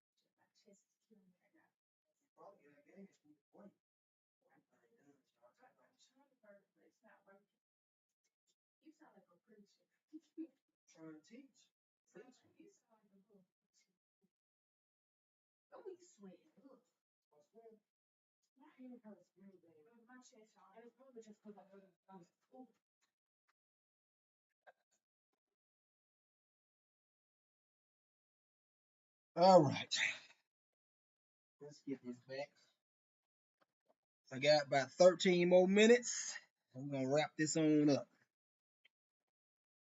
and I'm gonna read this again because y'all need to read this case. This is our fault. This is our fault. Public servants think that they can do what they want to do. It's our fault because people just let them do what they want to do. This is our fault. It is your fault that you don't know your rights. It ain't nobody else's fault except for yours. You need to read, and you need to know your rights before you need to know your rights. I'm gonna read this again, then we'll go on down. It is further illustrated in cases of boundaries, for in such cases, long acquiescence, long agreement, long tacit agreement, long implicitly agreement. It doesn't matter if you say it. It doesn't matter if you expressly say it. If you say it with your actions, then that is acquiescence. Long acquiescence and a line accepted as the boundary will preclude the real owner of the soil from reclaiming it and changing the boundary if the other party has made valuable improvements on the good faith that the boundary was the true one. And there's all these cases right here. Look at this. Let's get back. I'm sorry. We got what we got. We have in an Illinois Supreme Court case, a Michigan Supreme Court case. These are, what is this? Is this Pennsylvania paints? I don't know what that is, but I'm assuming that's um I don't know what that is. But anyway, we got a California Supreme Court case. These are principles. That the reason why they're citing these cases after making that contention is because these are principles. It is true that the mistake which caused the invalidity of the annexation proceedings was one of fact, but acquiescence in a mistake and knowledge that large expenditures have been made in ignorance of the mistake may preclude a party from relief against it. The general rule, undeniably, is that a party is not estopped unless he has knowledge of all the material facts. What are material facts? Material facts are facts that cause you to do something. These are deciding facts. These facts decide a matter against you or for you. Or for you. That's what material facts are. But there are many exceptions to this rule, and they cite Palmery. What is Palmery?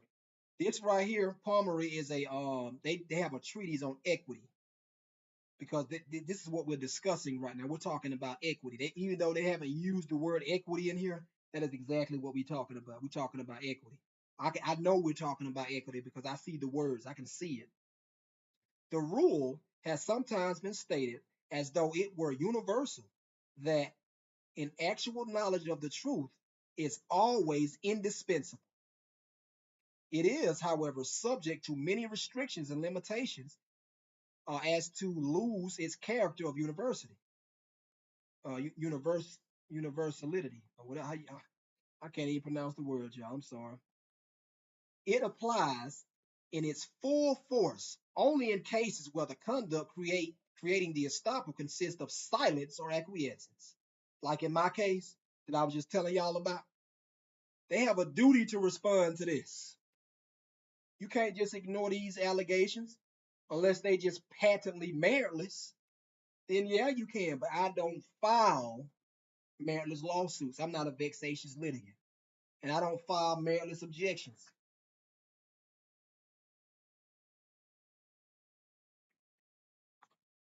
It does not apply where the party, although ignorant or mistaken as to the real facts, was in such a position that he ought to have known them, meaning that he either knew this or he should have known this, so that knowledge will be imputed upon him, or will be imputed to him. I'm sorry. In such cases, ignorance or mistake will not prevent estoppel, nor does the rule apply to a party who has not simply acquiesced, but who has actively interfered by acts, meaning implicit, or words, meaning expression, and whose affirmative conduct has thus misled another by fraud. You fraudulently induced me into doing something. You misrepresented material facts to induce me into making a decision that I would not have made if you did not misrepresent these facts. Finally, the rule does not apply, even in cases of mere acquiescence, when the ignorance of the real facts was occasioned by culpable negligence. Palmery Equity Jurisprudence, Section 809. Talking about equity. We think that where the question is as to the corporate boundary, and where the authorities who attempted to extend the boundaries act in a public capacity and in good faith assume to make the change in the corporate boundaries in accordance with the provisions of the law upon the subject and fail in doing so by mistaking a fact, the corporation may successfully assert the efficacy of change against a taxpayer who has lived in the territory sought to be annexed, who has for a considerable length of time acquiesced in the validity of such proceedings, and who has, without objection, seen large sums of money expended on the faith that such annexation proceedings were valid. I got to read that for y'all again. This might be going over y'all head. If you don't want these people exercising corporate territorial jurisdiction over your private property, you need to oust them. You do not need to accept anything from them. Because if you do, there's a probability, probably a high probability, that equity is going to foreclose you from doing it. You're going to be prohibited from doing it because that is inequitable, unless it's just a gift from them or something like that. So I'm going to read this one more time. We think that where the question is as to the corporate boundary and where the authorities who attempt to extend the boundaries act in a public capacity and in good faith assume to make the change in the corporate boundaries in accordance with the provisions of the law upon the subject and fail in doing so by mistaking a fact, the corporation may successfully assert the efficiency, the efficacy, I'm going to say that, of the change against the taxpayer who has lived in the territory sought to be annexed, who has for a considerable length of time acquiesced. You've agreed to this, you've accepted this, either expressly or implicitly. Expressly or implicitly. Who has for a considerable length of time acquiescence in the validity of such proceedings, and who has, without objection, seen large sums of money expended on the faith that such annexation proceedings were valid.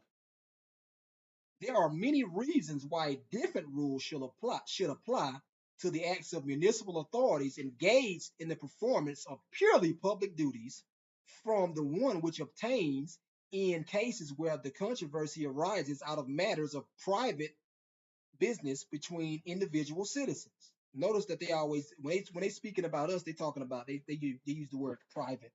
And when they talking about the government, they mean public, because you're not public, you're private. Let's see how much time we got on here. Got about 3 minutes on the air. I don't know. I might have gave you the wrong. Let me see. I tried calling, but the system asks for a host pan. Is there a way to compel the court to set a date for a case that was continued from last November, or is there a time limit that you know of?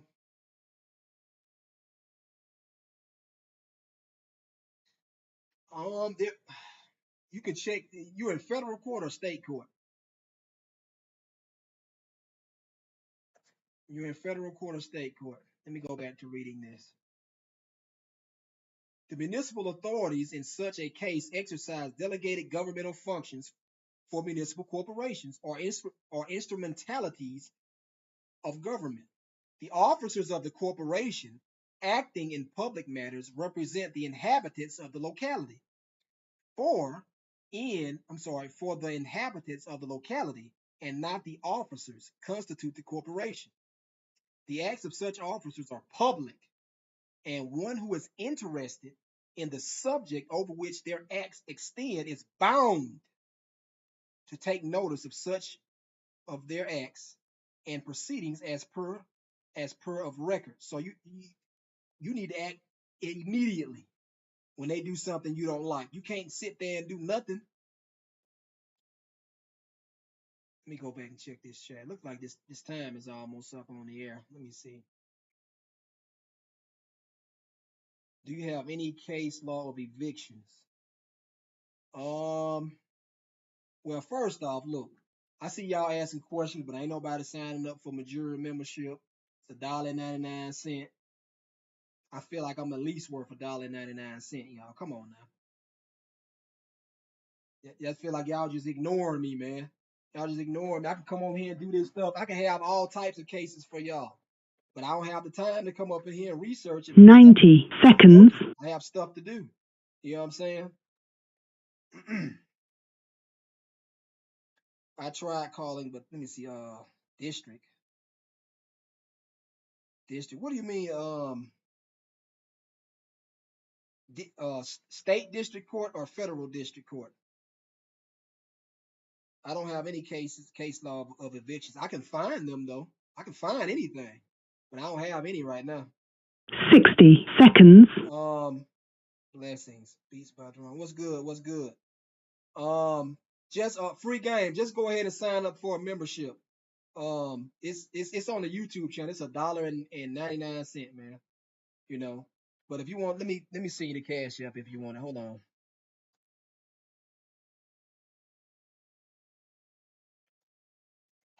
I got a headache.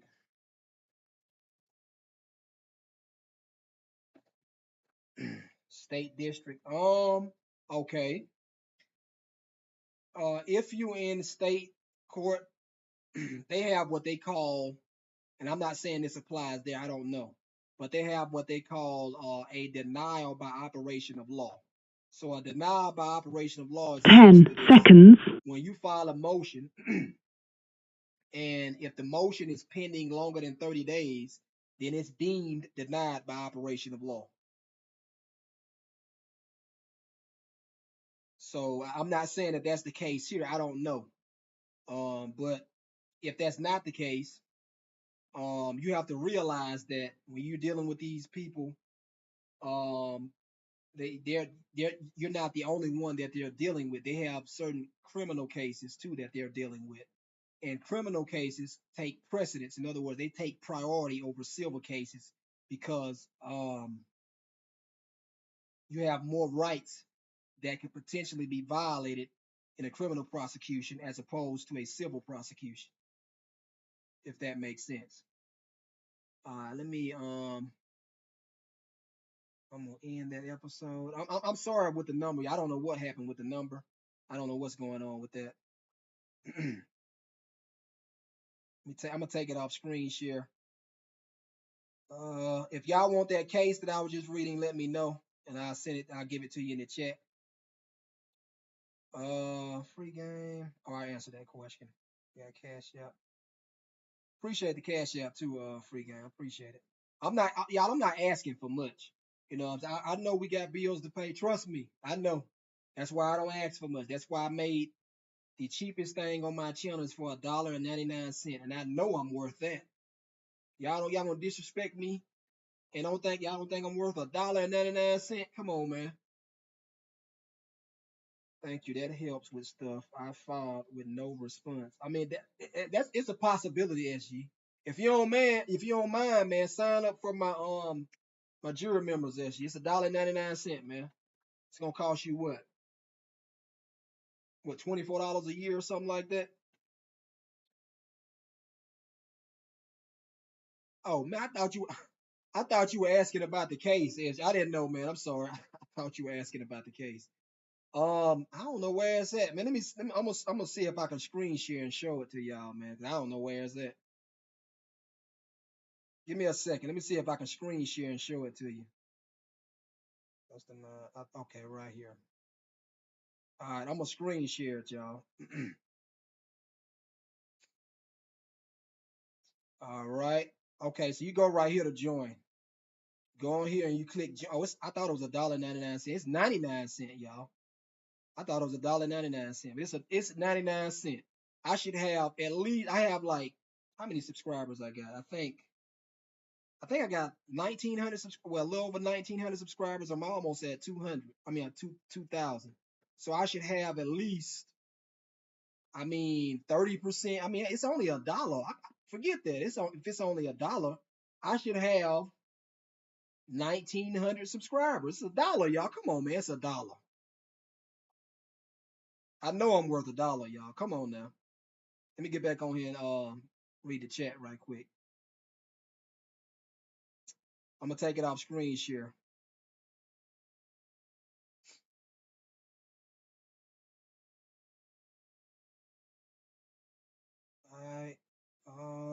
Let's get back to the chat.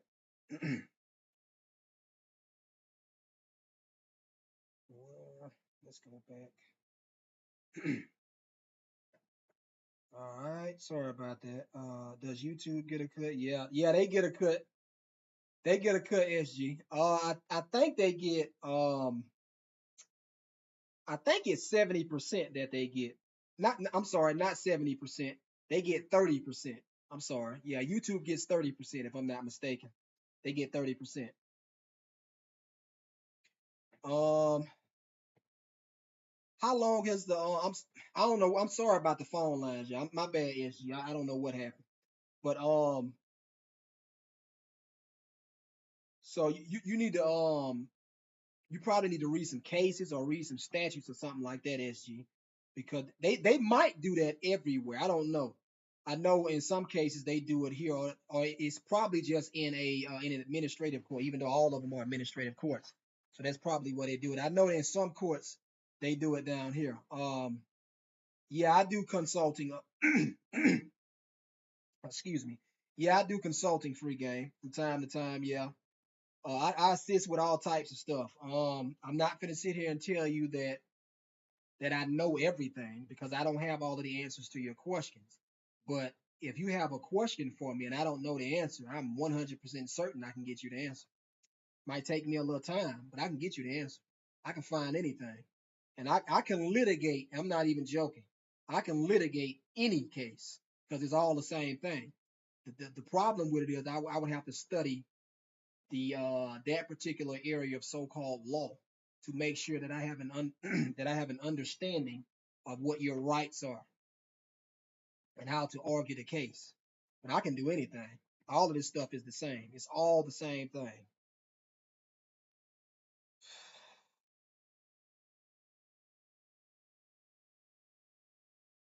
What all have you filed and you didn't get a response, SG?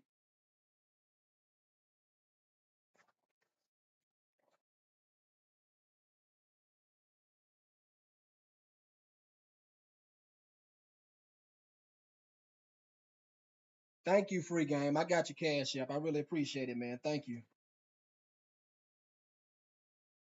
I really appreciate it, man. Thank you. Really appreciate it. I think he said something about evictions. Okay, I'm gonna give you some game, free game. Um, if I'm assuming that you are in, don't take this the wrong way, but I'm assuming because a lot of us do, but we don't figure this stuff out until um these people start causing us problems. But I'm assuming that you live in some sort of municipal corporation. You live somewhere within a territory, okay? In other words, where a government is exercising territorial jurisdiction. So if you are, that is a democracy. Your rights are going to be a lot more protected there, in my opinion, because they're going to be some sort of statute, some sort of act that affords you due process because private individuals they don't have to give you due process at all because the Constitution doesn't apply to them. But if there's somebody that has came over within that corporate territorial jurisdiction and they own houses over there, um, the legislature, in my opinion, is going to require them to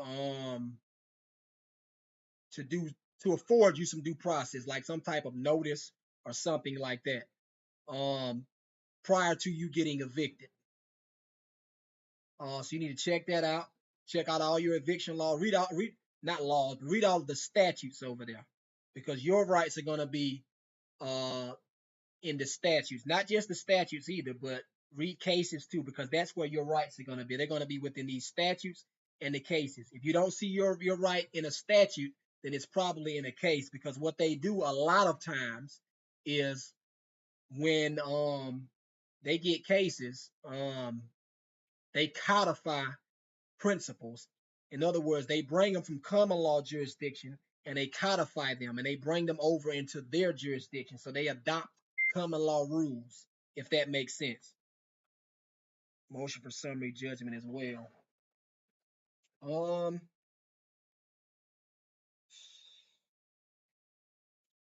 Okay. If you following all, I'm not saying you're not. I don't know, SG, but if you're following all the rules, um, I don't know why they're giving you a hard time unless you suing somebody that's in the government. They're gonna give you in my opinion, they're gonna give you a hard time for that. Because you just I don't know what's with these people. Y'all get back. Get back. Get back. I told you about that. Give me a second, y'all. I'll be right back. Don't you come over there while I'm live. And one piece is open. What? Oh, you can go.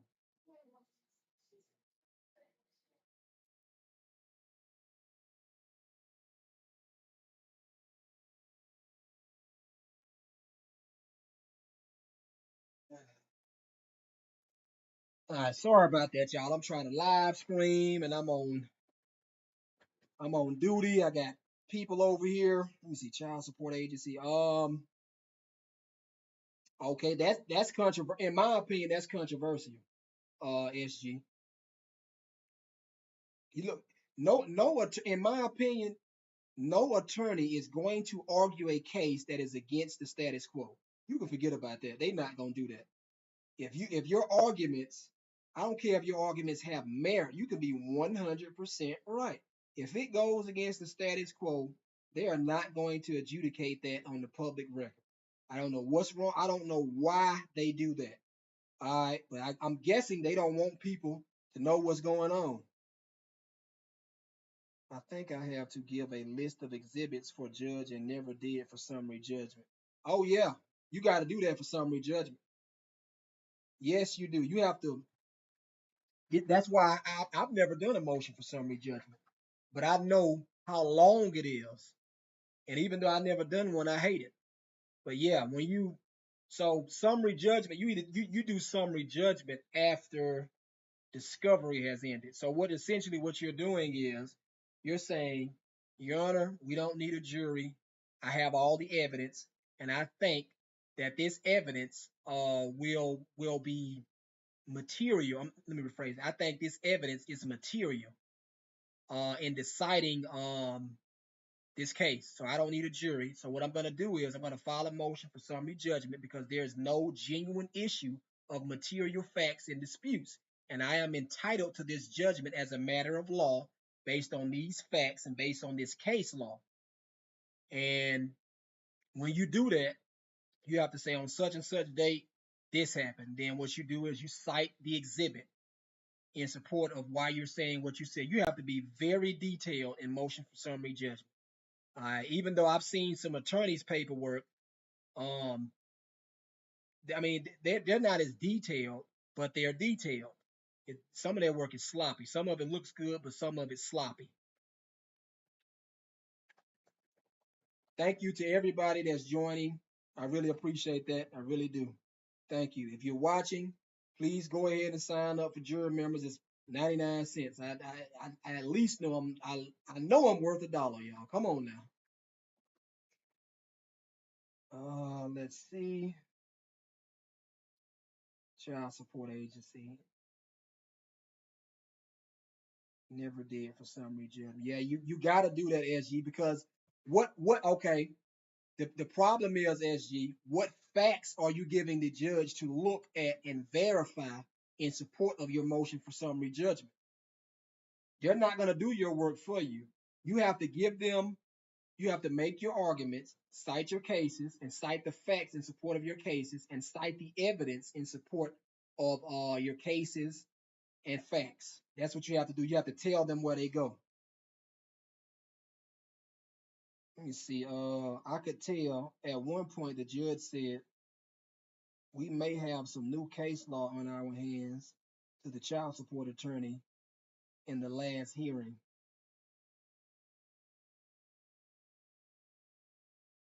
I don't know. Okay, so uh, you must have that ebook that I was reading in regards to the child support SG, and so you must be raising some of those arguments. Thank you to everybody that's joining jury members. I really appreciate it. Thank you. Thank you, Sour Seeds. Um, I don't know who this is. Who is this? I don't know his name. I'm sorry. It just says member. I don't have your name on here, so I can't shout you out, but I really appreciate it. Um,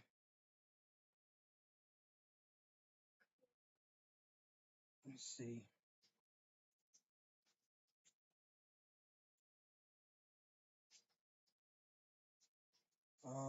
It was in the motion, but there is some kind of notice of exhibits that is to be given to the clerk. Okay, so that may be some sort of local rule or something like that. That rule may not even be in the rules of civil procedure where you are. It may just be a local rule. You know what I'm saying? You know how when you were litigating in federal court and they have their own local rules, how they want stuff done in their court. They do that sometimes in state court too. It was a due process issue. I told you, man. I don't even remember as you've been. So, I'm sorry, man. I don't remember, man. I'm sorry.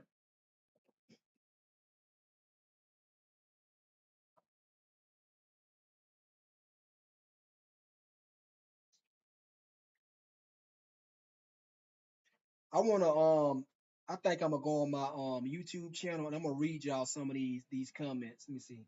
They took money without allowing me the chance to appeal according to state law. Um.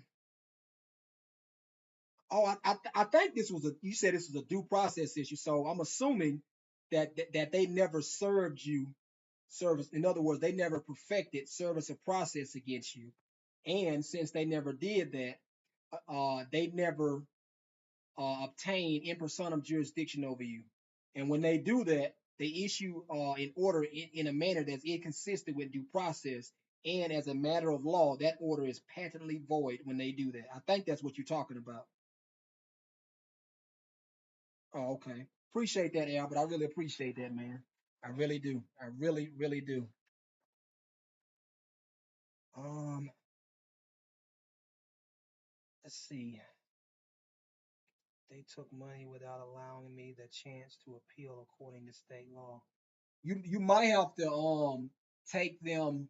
You might have to appeal it. But again, let me. I gotta stress this to y'all, man. When you filing lawsuits against these people, when you're litigating cases pro se, this is just my own personal opinion, okay? Yours may be different, but in my own personal opinion, these people are haters. They just hate. All right. So when you file an appeal pro se, you asking the appellate court to say you who've never went to law school a day in your life that this judge who's went to law school, who's been a judge for I don't know how long, is wrong. It's like they have ego problems, man. Like they just, I don't know what it is, man. I don't know. I don't know what it is. You know you may win. You know I don't know, but I know the case that I'm litigating in federal court that I'm assisting with litigating in federal court. That case should have not been dismissed. There were a few causes of actions that should have been dismissed. I agree with that, but that whole complaint should not have been dismissed. He never really even mentioned how the complaint we had was probably about 15 pages or something like that. He never really talked about anything in the complaint. He didn't address any of the objections at all. He just ignored everything. So now I think this is going to be difficult. I could be wrong, but I think this is going to be difficult because we have to appeal this case and we have to get the appellate court to agree with us that their colleague is wrong and we are right and we ain't never went to law school. I don't think people understand how serious that is to them because I promise you, you do not need to go to law school. The only thing in my opinion, the thing that people need to practice on in court is objections. That's it. Because drafting paperwork and reading cases that's the easiest thing I've ever done. And finding cases, all of that stuff is easy.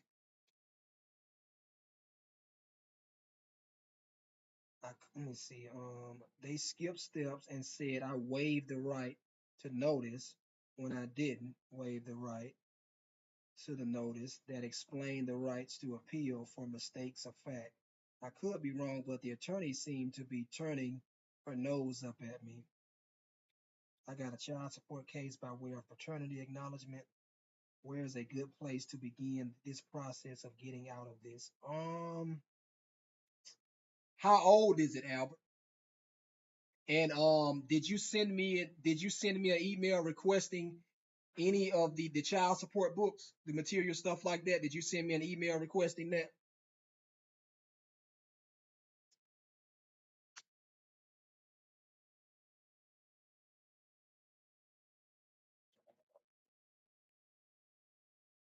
You don't have a government, y'all.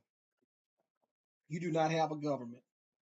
They're corporations and they private contractors, in my opinion. So it's these man, they hard to deal with, y'all. They hard to deal with. They're hard to deal with because these are the people that you go to when your rights are violated. But they violate your rights. I did, and I have the PDF. Okay. How old? Okay. When did this happen in regards to you being adjudicated the father? We said, let me see, by way of paternity acknowledgement. Okay, so you acknowledge that you were the father. Okay, been going on 15 years. Dang, that's a long time. They did violate your due process rights though, because they violated your fundamental right as a parent. What's going on here is essentially is they're infringing on your right for you to exercise your discretion to determine how much support that you reasonably believe is necessary to take care of your kid. That's essentially what they took from you. They don't want to tell people this stuff. They want to give you visitation. Yeah, that's what they do. Um, I'm about 99% sure that your remedy is in equity. As a matter of fact, it's in that book. You're probably not going to be able to see it because if you're new to this, it's going to be a little difficult for you to see. But your remedy is in equity. That's where your remedy is. I would have to go on. Let me how much time we got? Let me see. I'll stay on for about 20 more minutes and then I'll leave y'all. Spend more time and money with your kids. Document it. Yeah, I've been in and out of jail all this time and been filing motions ever since I found out. They gon' they, they're never gonna tell you if you're right. All right. But when you're wrong, they'll tell you when you're wrong. They might not do it when they want to. I mean, when you want them to, but they'll tell you when you're wrong. But if you're right, they're not gonna tell you you're right because you're not an attorney. You're not supposed to know this stuff. They're not gonna tell you you're right. They're gonna have you thinking, well, I did this. This must not be the right information. I must have did something wrong. You know what I'm saying? They'll have you just guessing, and the whole time you ain't do nothing wrong. They just dishonorable. They're not honorable men and women. This is all about money, man. I'm gonna screen share and I'm gonna pull up this document. I'm gonna show you something. Albert, give me a second. It's in, I think it's in the Treaties of Rose. Is that it? Is that it?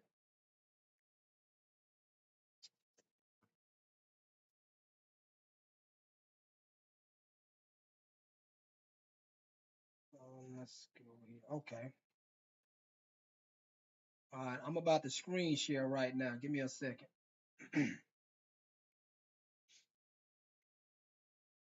All right. Albert, the document that you're looking at is in the Treaties of Rose. It's in this PDF book. Let me show it to you. What page? This is page 34. All right, so let me go back up. See this, the Treaties of Rose? This document is in, matter of fact, I got something even better for you. Give me a second. Let's go to, here we go right here. And I'm going to show you the case.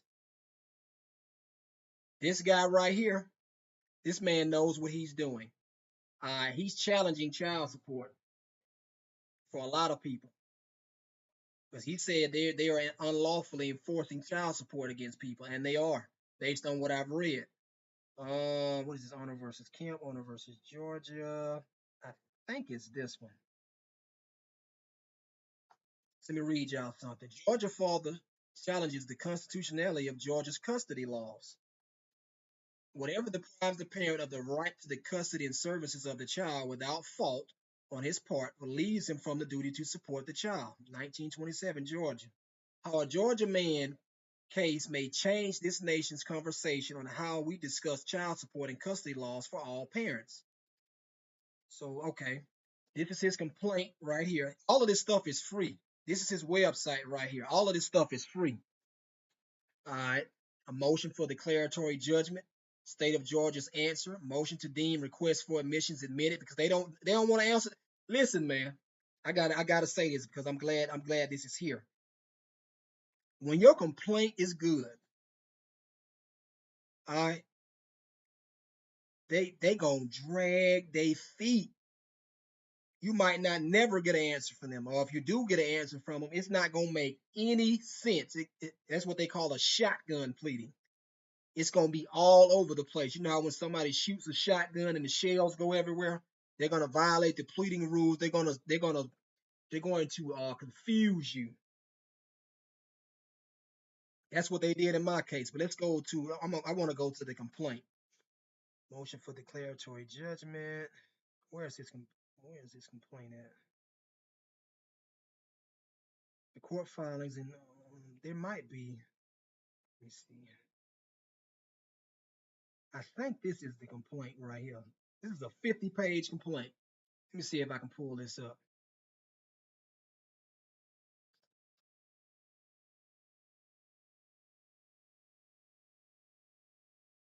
I think this is it. Let me see if I believe this is it. But let me see. Yep, this is the complaint. Okay, this is the complaint right here. I'm gonna read some of it. All right. Preliminary statement. This is a constitutional challenge to Georgia's presumptive and best interest of the child statute. All right, I'm gonna stop right there. See what what they have done was they have replaced the strict scrutiny standard with best interest standard. Anytime you have a fundamental right, the state has to prove that they have a compelling public interest to be interfering with your private right. All right. On this standard, the best interest standard, they don't have to do that. They displaced your standard to make it easier for them to come in and infringe on your fundamental right to the care, custody, and support of your child. That is what they did. That's exactly what they did. Georgia has abandoned a practice that long protected the right to the services and custody of children in the custody disputes between. Let me make this a little bigger. Disputes between two parents by clear and convincing evidence. The current law and the application of Georgia's statutory scheme do not constitutionally protect the fundamental custodial rights nor property rights of the parents in their children, which has been the result of continued and ongoing ordered subordination and the arbitrary infringement of rights by the state's unnecessary exercise of parents' betrayal. He is 100% right. He 100% right. Parents, the state is acting as the parent. They're usurping their authority over you against the child's best interests. Plaintiffs bring this action invoking Georgia's constitutional protections to their interests. Did he say plaintiffs? Oh, this must be a class action. He said plaintiffs. Okay, so there's two of them. Okay. Plaintiffs, by the way, this is a pro se litigant that did this, y'all. This is not an attorney. This is a pro se litigant. This case is extremely controversial. And you crazy if you think that they're going to adjudicate something this controversial by a pro se litigant on the public record and tell this man that he right. You out your minds if you think that that's going to happen. Because it ain't. Plaintiff brings this action invoking Georgia's constitutional protections to their interests and their property rights. I'm sorry, and their rights to privacy. Let me see, and their rights to property, privacy, and custody. So anytime you're dealing with family, anytime you're dealing with how you raise your kids, how you rear your kids, how you exercise your parental discretion in determining how much support, financial support that you want to, provide for your kids. That's privacy. That's privacy, and they're infringing on it. They cannot do that without a compelling public interest or your permission, and to direct the religious upbringing of their children, including the same under the U.S. Constitution and the substantial due process. Plaintiffs seek to de- plaintiffs seek a declaratory plaintiffs seek declaratory injunctive relief. So that's equity right there. See that? That is equity. They're trying to prohibit them. They're trying to stop them. They're trying to enjoin them um, from doing this. And there's a statute right there, as well as a permanent injunction. You see, but if through misconduct or other circumstances, it appears that the case is exceptional. Only then parents' betrayal must protect the helpless. Are your kids helpless, man? Did you abandon your kids? Did you abandon your responsibilities as a father? Or were you ousted? Or was your kid taken from you by the mother and secreted to somewhere you don't know where, and she ran down to an administrative agency and made up some lies on you and trying to get public assistance or something like that? Give me a second, y'all. I'll be right back.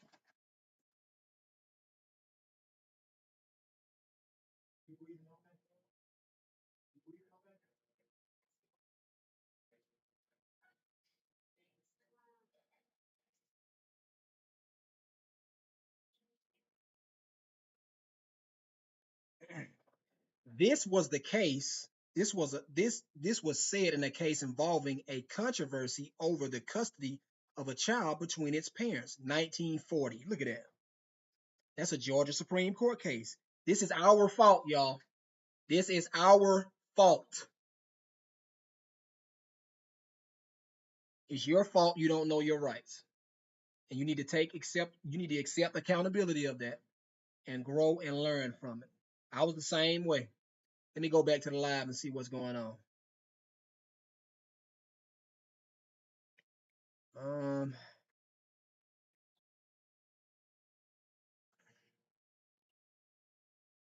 let me see.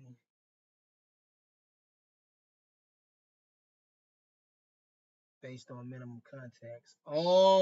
I think I'm not saying you're right, SG, but I think that's a reasonable conclusion. I would say that that's a reasonable conclusion because if you are outside of their corporate territorial jurisdiction, then they have no minimum contacts to exercise parents' betrayal because the state in parents' betrayal, they're acting as the sovereign, and they're not sovereign. They don't even have any money. They bankrupt. How you gonna be sovereign and you bankrupt? Yeah, let me see. Yeah, I've had no access to or rights regarding this child. The only of my offspring, one of 7 kids, I pay support for, and the only one I have no access to. Acquiescence, I should have said. Ignorance of the law. Let me see, kids and public. All right. Yeah, right there, SG. Those are minimum contacts, SG. You're right. Those are minimum contacts.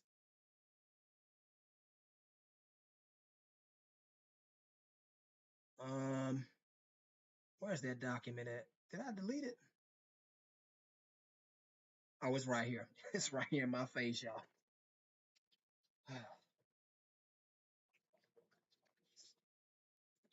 All right, let's go down some more. The Georgia legislature enacted Georgia House Bill 369. I almost start singing that Yee Yang Twin song. I mean, that Lil Jon song. That Get Low song. Amending Section 3 of Chapter 9 of Title 19 of the Official Code of Georgia. You're dealing with in a territorial government. They are all administrative agencies, every single one of them. Attached here too as Exhibit A, statutory best interest standard. There you go, right there. So are y'all paying attention? Are y'all paying attention? So I'm assuming what they say, the best interest standard. The Supreme Court declared a common law best interest standard. And what did Georgia do? They adopted that standard. They codified that standard into their jurisdiction. Section 3 provides there shall be no presumption in favor of any particular form of custody, nor in favor of either parent. That is patently unlawful. You cannot do that. They just violated due process when they did that.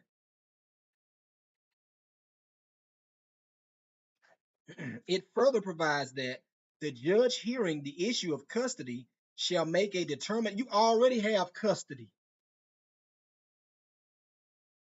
Y'all share equal custody. It's 50-50. You don't need a court order for that. People need to start acting like adults because that's the problem. The judge hearing the issue of custody shall make a determination of custody of a child, and such matter shall not be decided by a jury. The duty of the judge in all such cases shall be to exercise its discretion, to look to and determine solely what is for the best interest of the child.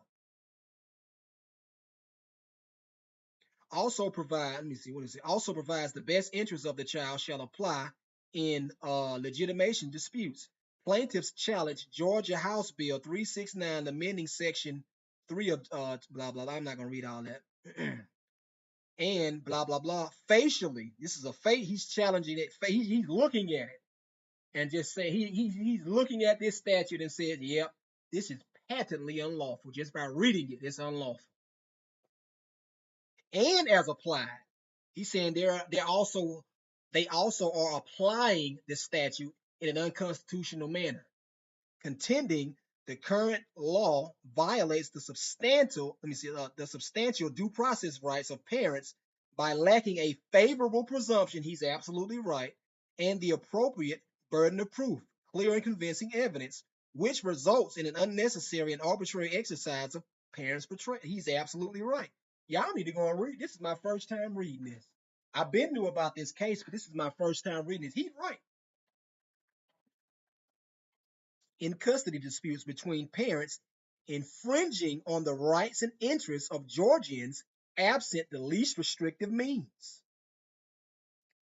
Georgia's parents, fathers, and mothers alike have all been affected by the current usage of Georgia's statutory scheme by its current and continuing application of such a scheme applied solely in contested child custody disputes between two parents. What are you going to court for? Arguing over custody when you already have custody? Why on earth would you voluntarily submit to the corporate territorial jurisdiction of an administrative agency and give them the authority to adjudicate this matter for you, to decide this for you? You grown. What is wrong with boy, boy, boy?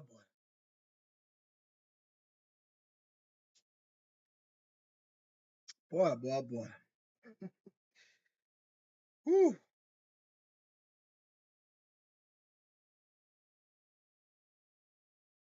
Let me go back to this, man.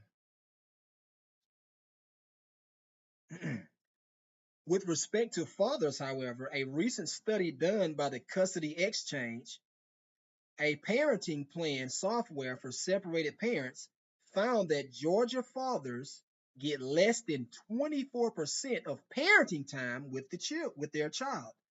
Georgia shockingly ranked number 46 out of 50 states. Ed, footnote 3. There's the footnote right there. So if you click on footnote 3, there's the information that he's talking about. In any event, any parent with less parenting time with his child is substantially more time. Hold on, let me go back. In any event, any parent with less parenting time with his child is substantially more times than, as minimally often, the non-custodial parent, the parent who has lost their rights. He's right to physical custody, including have had their right to the services of their child removed. He's absolutely right. That is a fundamental right here. Their right to the services of their child. That is a fundamental right. That is an inherent right. It's not a statutory right. It's not a civil right. It is not a right that can be given to you by the government. He's absolutely right. A substantial right, let me say, a substantial body of empirical research examined the implications of a father's absence on a child's well-being. Georgia psychologists have found that young boys who are deprived of their fathers often turn to other juveniles with comparable developments and engage in felonious descent to a civilized society in a subconscious cry for help, and most often turn to street gangs. Lord, he ain't lying, because I'm a East Side Rolling 20s crip. And he not lying. My father was not in my life like that. I was raised by my mother majority of the time.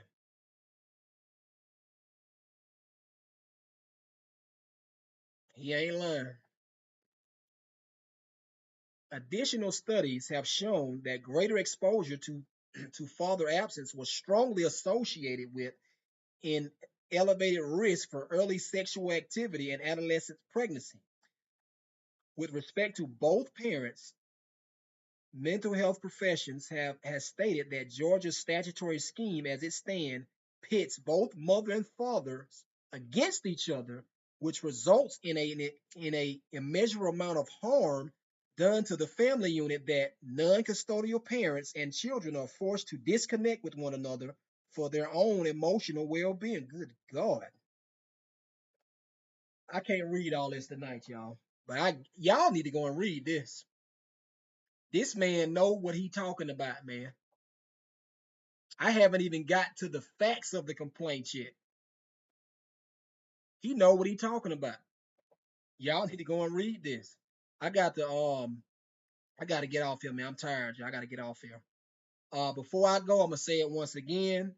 If you haven't already, please sign up for my juror membership. It's 99 cents. I know I'm worth 99 cents.